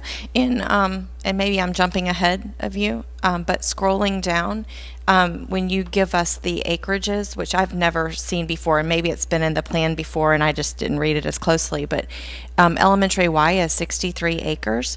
Elementary Y is 63 acres, but 33 1/3 are buildable. Okay, So, yeah, But that still does allow a little bit of extra space that if we needed to, when y'all have talked before about possible K through 8 or something like that, we could. That 33 acres is a pretty large area. I mean, if you Okay. consider Doctor's Inn, which I think is sitting on 19 or something like that, there's a lot of land there. The reason I'm asking you is because I see that Plantation Oaks Elementary is only 37 acres. And, you know, last year when we had capacity issues there, they said there really isn't room to go anywhere. So I guess I'm trying to visualize in my head what the footprint looks like and what is actually, sounds like a lot of land, but it's not a lot of land. Right. And I'm going to go ahead and address that with another slide in a moment. But Thank the goal is obviously to open school-wide with no portables at that time. This is the next slide. This is your page, should be page 7 in the EFP. And it's table 1.3.1, proposed new schools. I apologize for the fact that it doesn't seem to fit on this screen so well. This is broken down into 3 different intervals, as you see. The first interval is 1 to 5 years, and you can see we have no proposed, I'm sorry. Yes. What page is Nobody it? ever hears me. It was down for Dr. Yes, ma'am. Legecko, so we're having trouble hearing you clearly. Thank you. This slide is broken down into 3 intervals, and you can see the first interval right here is the 1 through 5 years, which we're looking at right now. And there are no proposed schools being built in here, and that's because we're building School Y. The next interval goes out from 6 to 10, and you can see that we're looking at this elementary school here at the Two Creeks area, as well as one down in the Green Cove Springs area. And the projections definitely do support that growth. They're looking at about 1,300 students in that 10-year time frame. Divide by 2, that would give you your 2 schools. And then the final interview goes out to 20 years. And this is a big question mark. I don't have my crystal ball with me, but it really, a lot of it hinges on the Saratoga Springs DRI, the Development of Regional Impact, if that gets built or not. And what about the property on Fleming Island that we have for junior high? That property is there. We definitely own that property. What's the question on that? But I mean, well, it'll be after we're all off the board, so. Yes, ma'am. You're way out. Right.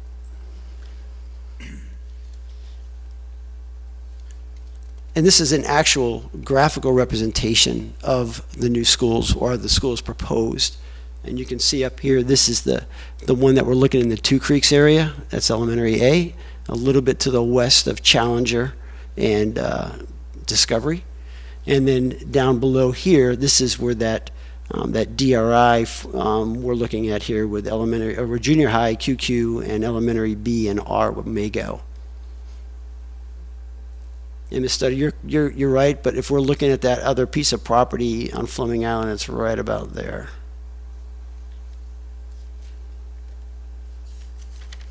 Just above the compass. Oh, I know where the school. Oh, he was showing us on the map. BAP should be on page Above the 8. compass. I know where it I'm is. sorry, yeah. page 8. Yes, ma'am. If we go to page 10, this will be our next slide. Now, this is the COFTI numbers that we were looking at first, but broken down by school. So we're looking at the state numbers that is broken down by individual school. You'll notice that School Y is not on here. School Y is not in here. The state just came out with their final COFTI numbers last week. They were late. They came out in July. I talked with Mr. Gene Tanner. He's with the DOE forecaster out there. And the School Y has not been loaded into the Florida Inventory of Schoolhouses yet, the FISH document. So it does, we don't show it there. But they're not going to revisit these numbers again until next year, is what they had said. But if you look, with the completion of School Y, OVE, Poe, and Oakleaf Junior will definitely change. And again, I apologize that this slide is not fitting on here, because if we look at, let's see. Oh, gotcha, right, okay. We now have a paper. Well, I can't see, because I'm looking for my arrows, and they're not there. Sorry about that. I'm tracking. So here would be your Plantation Oaks, and you can see that those numbers are jumping up quite a bit for the next 5 years. And the same thing with OVE. They're going up quite a bit. The next slide just shows you the junior high, and you can see. Would you refresh our memory on the acronym for COFTE? COFTE is capital outlay for full-time equivalent. Okay, and how does that differ from our fish numbers?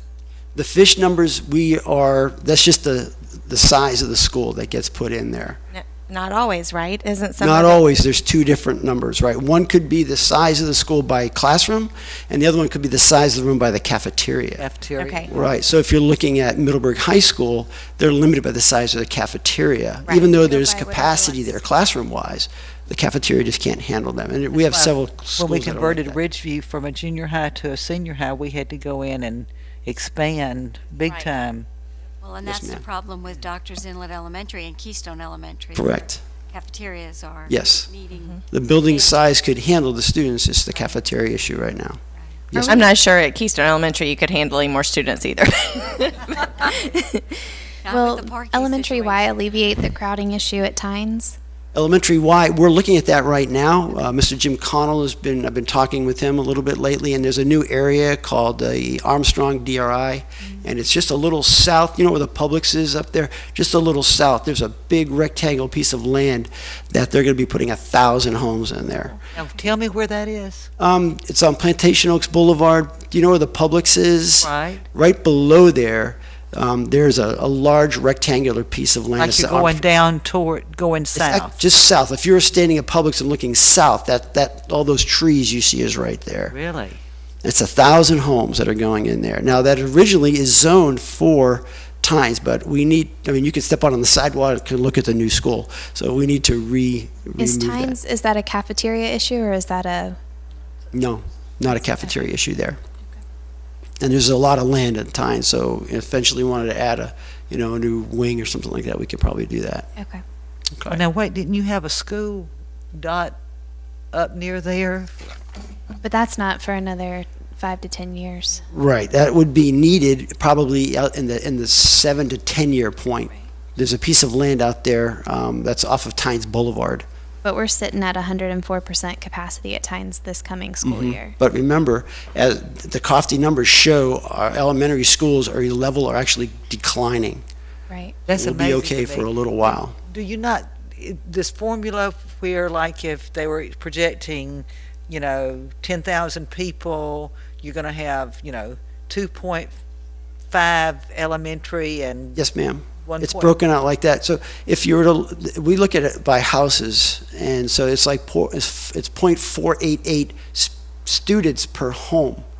And then from there, it's broken into like 0.28 elementary schools, 0.16 for the junior highs, and it's like 0.18 for the high school kids. This is wicked. It is, I've talked to the people down in Orlando, I talked to that district down there, and they use the same numbers, so. And do you use the same numbers for apartments as you do single-family homes? The apartments actually are a little less.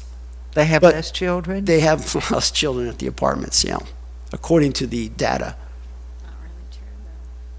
Because a lot of people that are, they may be professionals that are just single professionals that are living in there, not so much a family living in apartments. I don't think that's the case in Oakleaf, because that area where those apartments were supposed to be homes, and when that came and they built it as apartments, that's when we started. Build up with kids. Build up with kids. Yes, ma'am. Yeah. And we are looking at those calculations. I think when I was talking with John Merrill, he said, man, you might want to look at those again. Yeah. And those numbers are a little bit higher up there for that.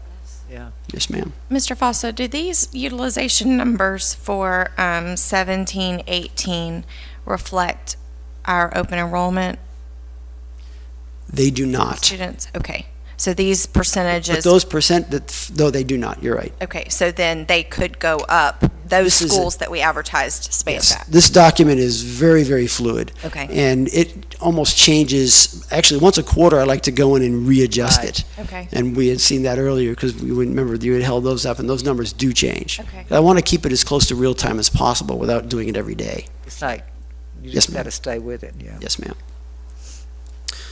Okay. And this this document, I mean, every year, it's a new animal, gotta.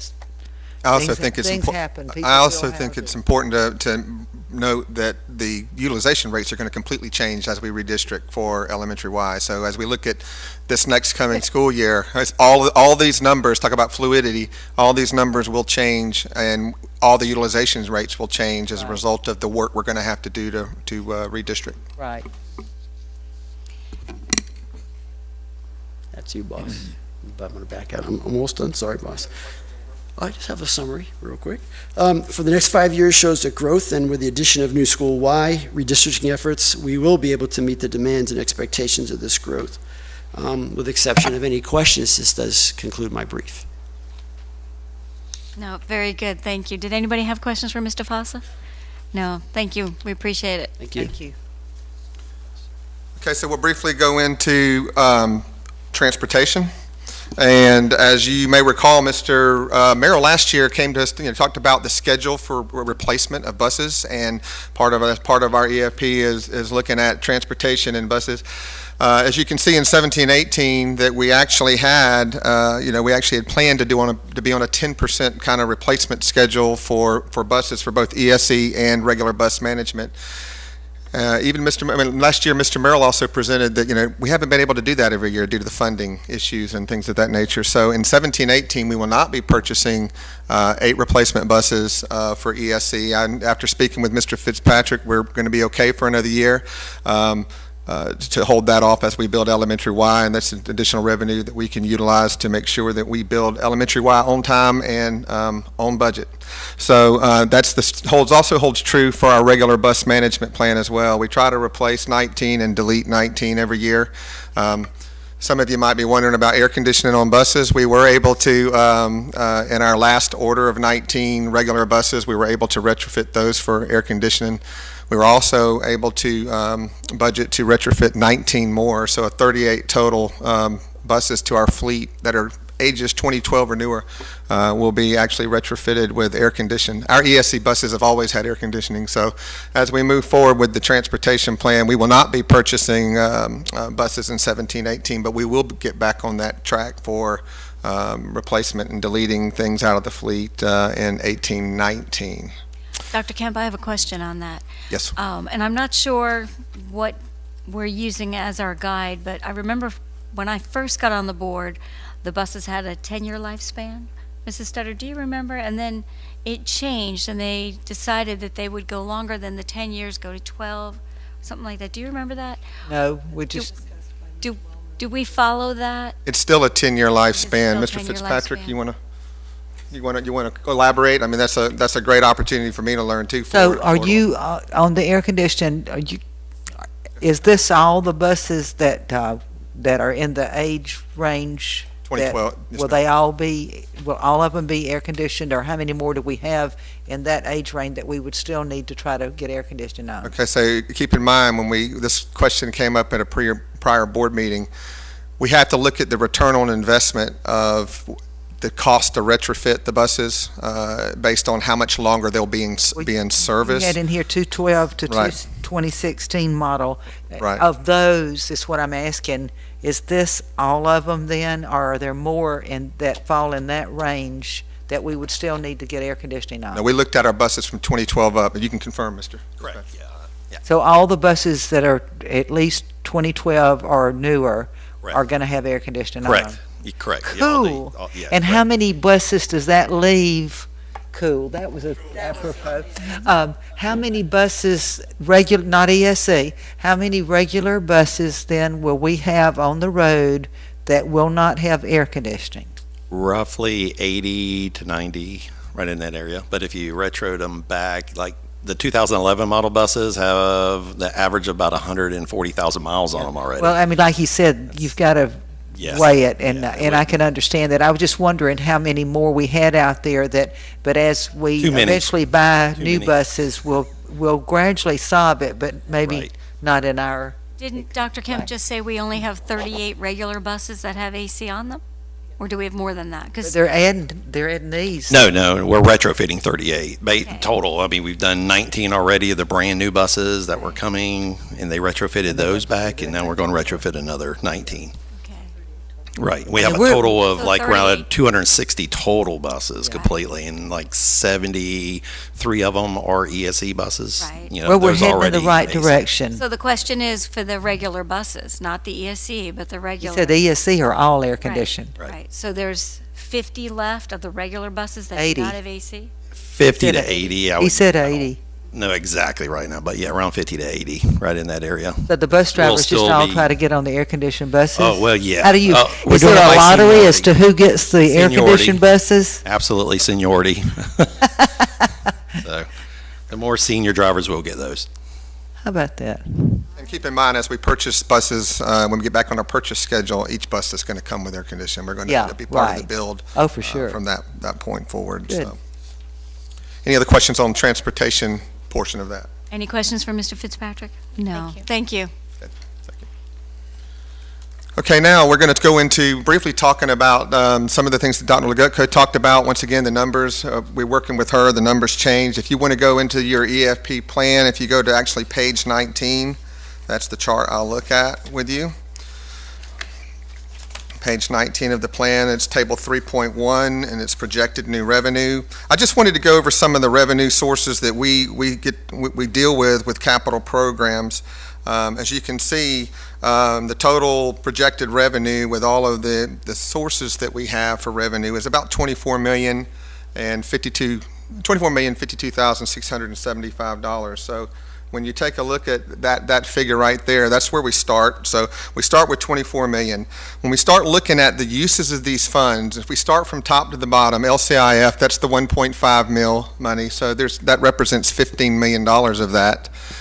Notice that PICO new construction is zero. We continually lose PICO new construction dollars. It just doesn't exist anymore, and it kind of puts us in a challenge as far as maintaining facilities and services. Dr. Legutko mentioned capital outlay and debt services figure. We still don't have that number for the state, but we do have an estimated number there at $496,000. That can be used for growth as long as it's in our school plant survey. So we go into that in the actual EFP that it kind of breaks down each one of these revenue streams for you. We get PICO maintenance for repair, maintenance, and renovation. That's been averaging about $1.3 million a year. Now that sounds like a lot of money, 1.3 million, and it is a lot of money, but when you take that and you divide it by 41 schools plus 9 other ancillary facilities to try to maintain, it comes out to be about $26,000 average per school to try to maintain our facilities. And that presents a challenge when it comes to maintenance, renovation, and repair. So that $1.3 million represents the dollars we get every year for basic maintenance, basic repair, and renovations. So therein lies the challenge. As we've lost additional funding from the state, we've also been challenged to work the best we can within the limited funds for repair and maintenance on that particular item. So 1.3 million with that. Dr. Kemp? Yes. Why did you go back on the year 2021, 2022 on the PICO maintenance? It's not a biggie. I'm just curious as to why you decided in that year it was going to go down.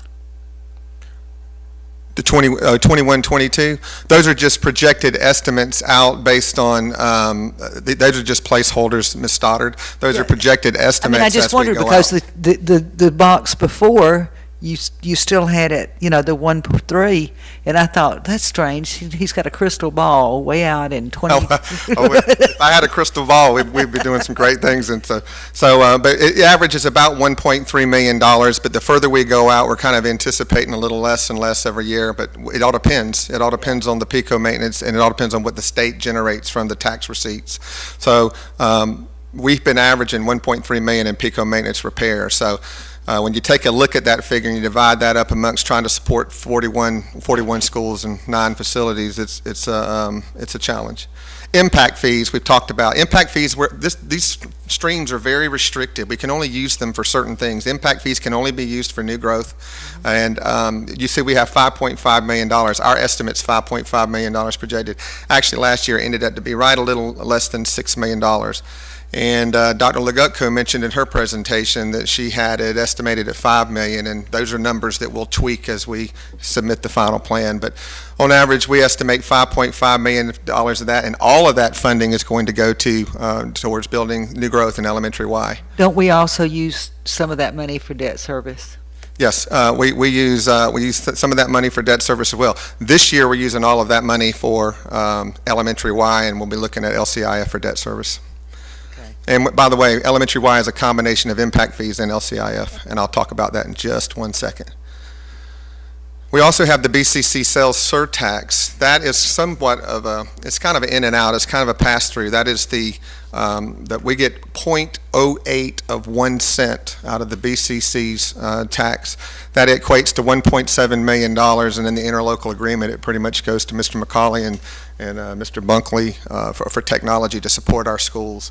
But out of the penny, so if you think about 0.0881, or let's even round it up, we talk about 0.09, okay. I thought we were supposed to get 0.5, or I thought it No, was ma'am. 0.10. I thought it was 1/10 or of 10% or 5%, I can't Less than- remember, but it wasn't this. 10% of 1, so what we end up getting, if you take that 0.0881 and you look at the actual 1 cent collection, it ends up being approximately, and these are estimates, it's about $1.7 million a year that we go straight for technology that comes from the BCC. So think about a penny, and think about 2% of a penny. And that's the portion that the county gets from the BCC sales surtax, and that 1.7 million goes to support directly to support technology for the I schools. knew it went to technology, but that percentage sounds weird. It's and that's when you think about 1 cent generation, a 1 cent sales tax generation in Clay County. I just got this from Ford Associates because we're doing some research. Generates about $23 million a year. So. When you take that 0.0881 and just plug that in, you'll see that it equals $1.7 million a year. That's approximately what we're receiving for technology. So that is somewhat, it comes into us and out right directly to our technology. So that money, I guess my point is that money is really not used for facility upgrades, renovation, other than infrastructure, things that Mr. Bunkley might be using to help with Wi-Fi infrastructure and things of that nature. I can tell you it's not enough. I mean, bottom line, I can tell you it's not enough. Every little bit helps, but $1.7 million in facilities, construction, and technology, switches, infrastructure, it doesn't go very far. Sounds like a lot of money, but it doesn't. But I do think it's significant that $7.2 million of our revenue we do not control.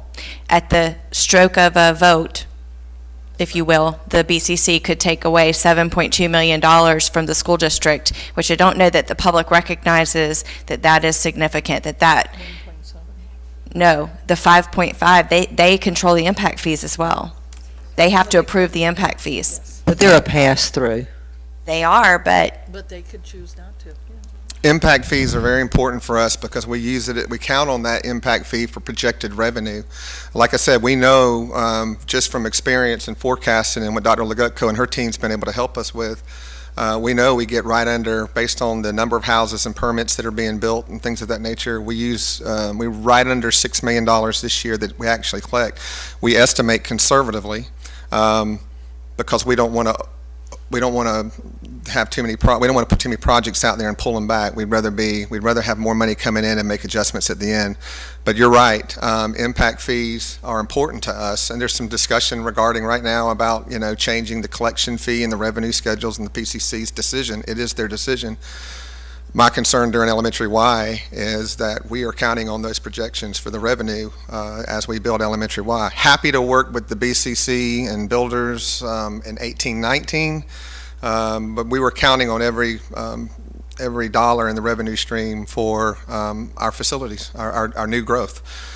So let's talk briefly about the gas tax. The gas tax is also a very limited revenue stream. The gas tax can only be used for road service, road improvements, sidewalks, markings up to our property that we own. So we actually have done a good job. I want to commend Mr. Merrill, the team, and Business Affairs team over the years saving in impact fees. Once again, impact can only be used for growth. The sales surge tax is a pass-through. Gas tax, the 46.5, and the gas can only be used for specific purposes. It can't be used however we want to use it. So we've done a good job saving those funds, rolling those funds forward to be able to put ourselves in a position to build a new school without having to do another bond or debt service, increase our debt service. So that is that's a big plus for us this year, and we're excited. We've got 49 weeks to go, and we'll be ready for that. So we start out with 24 million. Keep a eye on that figure right there, because the next chart, it's gonna break some things down a little more. So if you look at page 20, okay, if you look at page 20,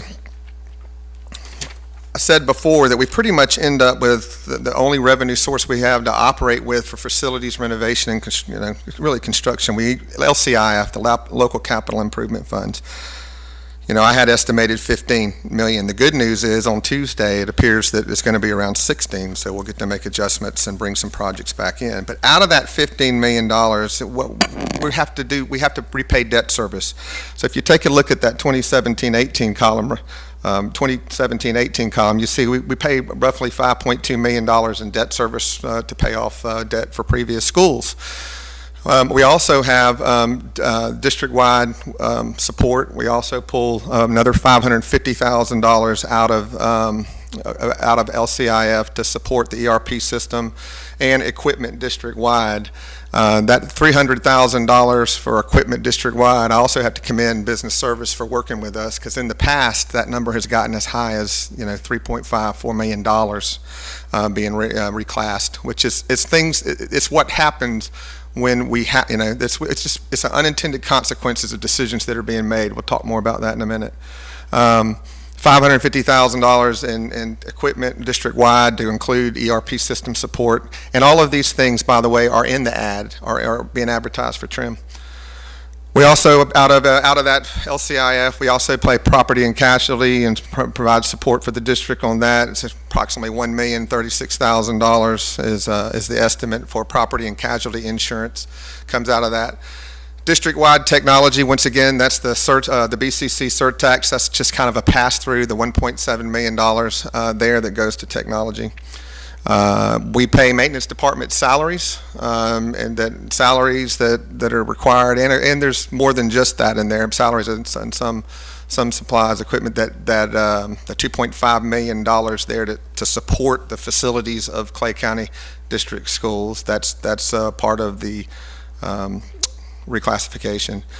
Also salaries for facility planning and construction, as well as our project manager salaries. And over time, as funding sources have dwindled for us as far as supporting facilities, not only have the funding sources dwindled, we've also had to make tough decisions with reduction of staff. So, Bryce Ellis is here this evening, and, Bryce is our project manager for the district. But Bryce, when you see that project list that was provided to you in your detail, Bryce has to manage every one of those projects by herself. So we've kind of, the funding situation over the last decade in Clay has kind of put us in a position where we're one deep. We're one deep in support as far as capacity of people. You've heard me talk about that before. But $140,000 of facility planning construction salaries is also part of the LCIF. The transportation department, notice there is no expenditure. We normally spend about $3 million a year on purchasing buses, and we won't be doing that this year to make sure that we have what we need to open elementary and support schools. So you take a look at those expenditures right there, another $548,000 when you talk about air conditioning and retrofitting the ACs on the buses, as well as the GPS system. I do want to point out there that you see a 273,888 figure there. We have been working with Synovia. Mr. Fitzpatrick and I have worked diligently with the CEO of Synovia, who we did not pay the year one payment. That was until we're happy. They are working with us, and they are we're actually replacing all the tablets to a different brand.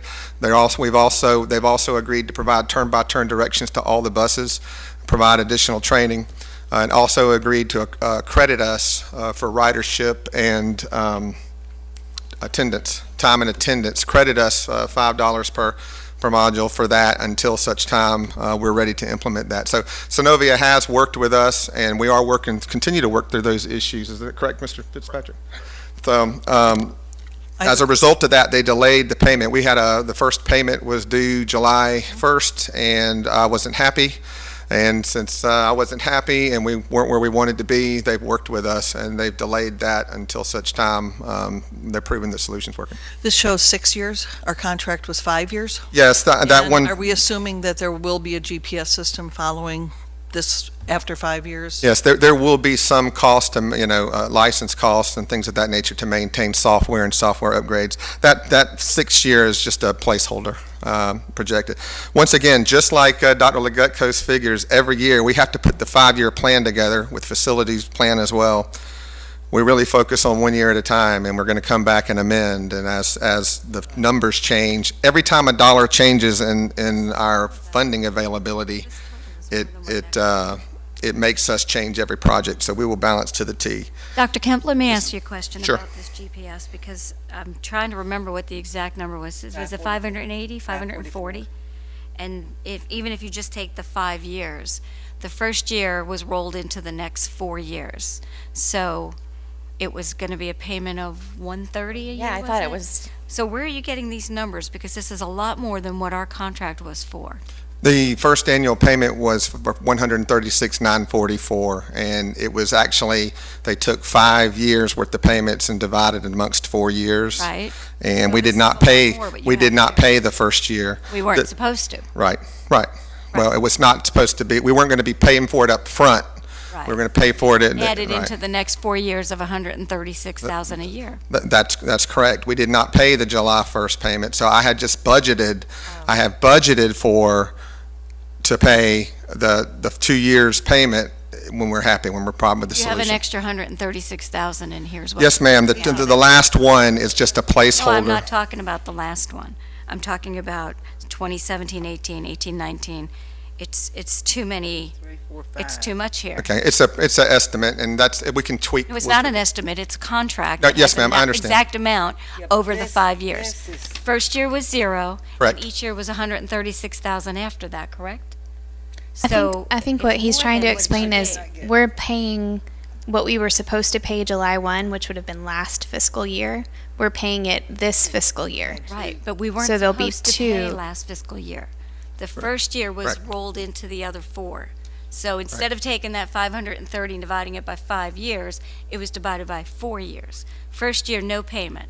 Second year, a payment. Third year, a payment. Fourth year, a payment. Fifth year, a payment. There's too many payments here. That's what I'm Correct. saying. Right, and I'll make that. Somebody needs to go back Yeah, and look I'll at make, that, I'll because make that that's not adjustment on that. There's, because of the delay and the funding for that, not the funding, but the delay in the payment of that and us working with them, all that's been put on hold anyway, pending the fact until Mr. Fitzpatrick says to me that he's good to go with it, and that our bus drivers, our committee that's working on that is happy. Not. And if we're not happy, I don't know about the rest of you. Right. But they're not happy. I do Okay. have another question before you move Yes, on. ma'am. I would have liked to see in the 2016-17 year total for the revenue and a total for the expenditures, and I'm wondering if you have those numbers, because I'd like to see if it was less or more than what the 17-18 and on forward is from there. Do you by any chance know those numbers? I don't have them right with, but I can get that for you. This is a 5-year plan that starts with 17-18. Right. And we actually have that. We're required to report those expenditures, and we'll actually I'll provide that to you. The 5-year plan starts with 17-18. That's what Right. we're talking about next year. Right. Well, if you could just send that to each of us so that, I'm just happy to do email it that. to us. Not a problem. Thank you. So out of the 15, so if you think about the LCIF funding of $15 million, that's our primary funding source, and we start adding up all of where that goes to support the district and what we're trying to do. There's a figure on the bottom of that. It says 11.7 million of that 15 kind of goes towards that, but 1.7 is the pass-through. So when you take a look at this last slide, which I thought might help you if you just want to look on the screen, and I'll make sure I provide it to you. But the last slide, when you take that estimated new revenue and you look at $24 million that we projected in total revenue, and you look at the capital outlay expenditures of $11.7 million, the total available funds for capital expenditures runs approximately about $12.2 million after that. Once again, but out of that money, 5.5 is restricted to growth. 46.5 is restricted with a gas tax, which can only be used for road improvement adjacent to schools. PICO special maintenance, we have $1.2 million, and I just put a figure out to the side there to show you that $1.2 million is $25,921 of maintenance support per school, barring we have no system failures, ACs. You guys have seen come before you, all of you have seen come before you, air conditioner repairs. I mean, just for example, 3 air conditioner replacements at Wilkerson Junior High on just 3 buildings runs close to $500,000. You know from experience of working with the items that have come before you, architectural fees and engineering fees are rarely, less than $50,000 when we're talking about projects over $500,000. So that's the money that's available for us on average, if you want to look at that. So the total available for construction for 17-18 this year is going to be about $5.4 million. So that's going to be about $109,000 available per facility on average. And the reason it's 5.4 again is, once again, we did not do the $3 million bus purchase. On average, operations has ended up with anywhere between 2.5 to $3 million a year to provide facility support on. So when you think about that, I just wanted to break that out to kind of show you what that means. So $2.4 million. If we would have purchased buses, we'd have had $2.4 million to operate, try to provide support for facilities. That's $49,000 per facility, and that's barring no system failures. We're working hard with the educational facilities plan to make sure that we put some priority and equity. Oldest schools first, mechanical systems, the age of our systems. We've got some challenged facilities, and a lot of it's just due to age. And we're looking at highest and best use. How are we using the property? How is the best way to invest in these facilities to get the most return on our investment? So, I've had the opportunity to tour a lot of our facilities, and we have some challenges. But our team works hard with the educational facilities plan to look at priorities. Of course, HVAC consumes a lot of our time. HVAC systems, age of mechanical, roofing occupies a lot of our special maintenance, roofing, HVAC, as well as the little projects that we're trying to do to enhance: kitchen replacements, kitchen upgrades, floor upgrades, parking lot renovations to help traffic and congestion. So the opportunity is we have a challenge, and the challenge is we have to continue to find ways to get new revenue.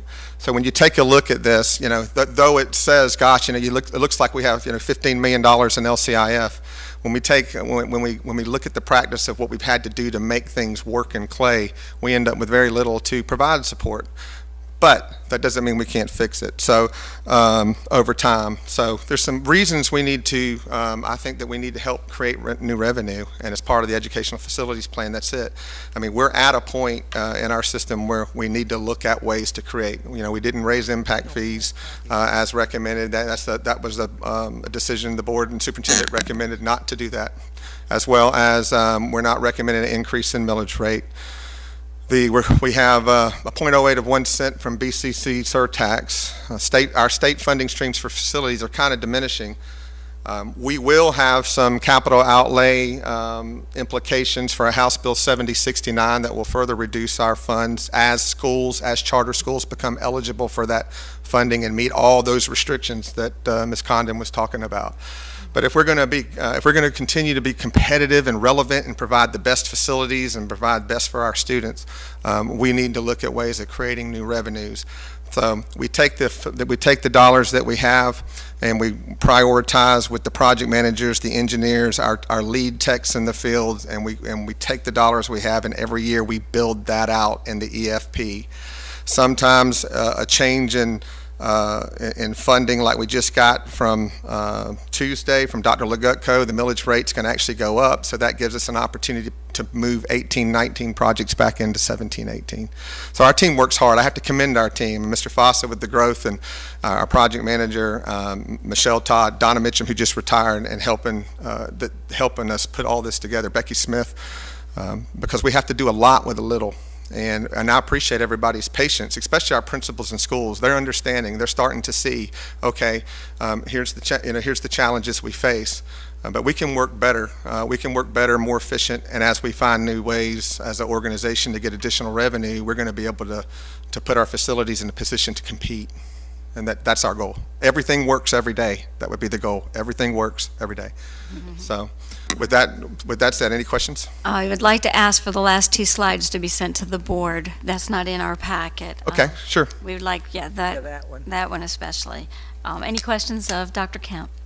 No? Thank you very much. I do want to make one comment and let you know that I did forward that to you already when I went back to my seat, so you actually have it in your email.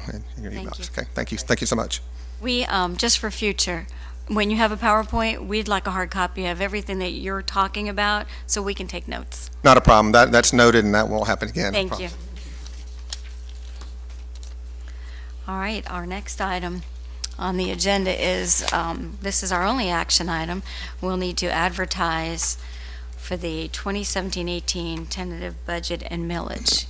And on our computer to the right is the exact wording for the motion. So I'll entertain a motion to authorize publication of legal notice and advertisement of public hearing to be held on August 1st, 2017 at 5:01 p.m. on the proposed millage rates and the tentative budget in accordance with section 200.0652310 and 1011.71 and 1011.03 of the Florida statute. So moved. Second. I have a motion by Ms. Gilhousen, a second by Ms. Bola. Any discussion? All those in favor, say aye. Aye. Motion carries 5-0. At this time, we have no cards, so there's no presentation from our audience. Superintendent comments, Mr. McCauley, would you like to? No comment? Madam Chair, when I vote, it says I'm not present. But I'm here, and I paid attention. I'm having the same. You know what? We're not going to play with it. Ms. Bush, just show that we've all voted yes. We're not. This happened the other night, last month, and it's Oh, it doesn't even come up. embarrassing that it doesn't work. It doesn't even come up. So our next item. Vote again after I mark you present. Marcus present. Marcus, all have voting yes. So Mr. McCauley had no comments. We weren't here. Yeah. Did yours come up? Yes, it comes up. This is crazy that this does this. Any school board comments? Ms. Gilhousen? I had none. Ms. Bola? Ms. Condon? None. Wait, Ms. Studdard? no, thank you. And none for me, so with that, we'll adjourn our meeting. Thank you. I voted there.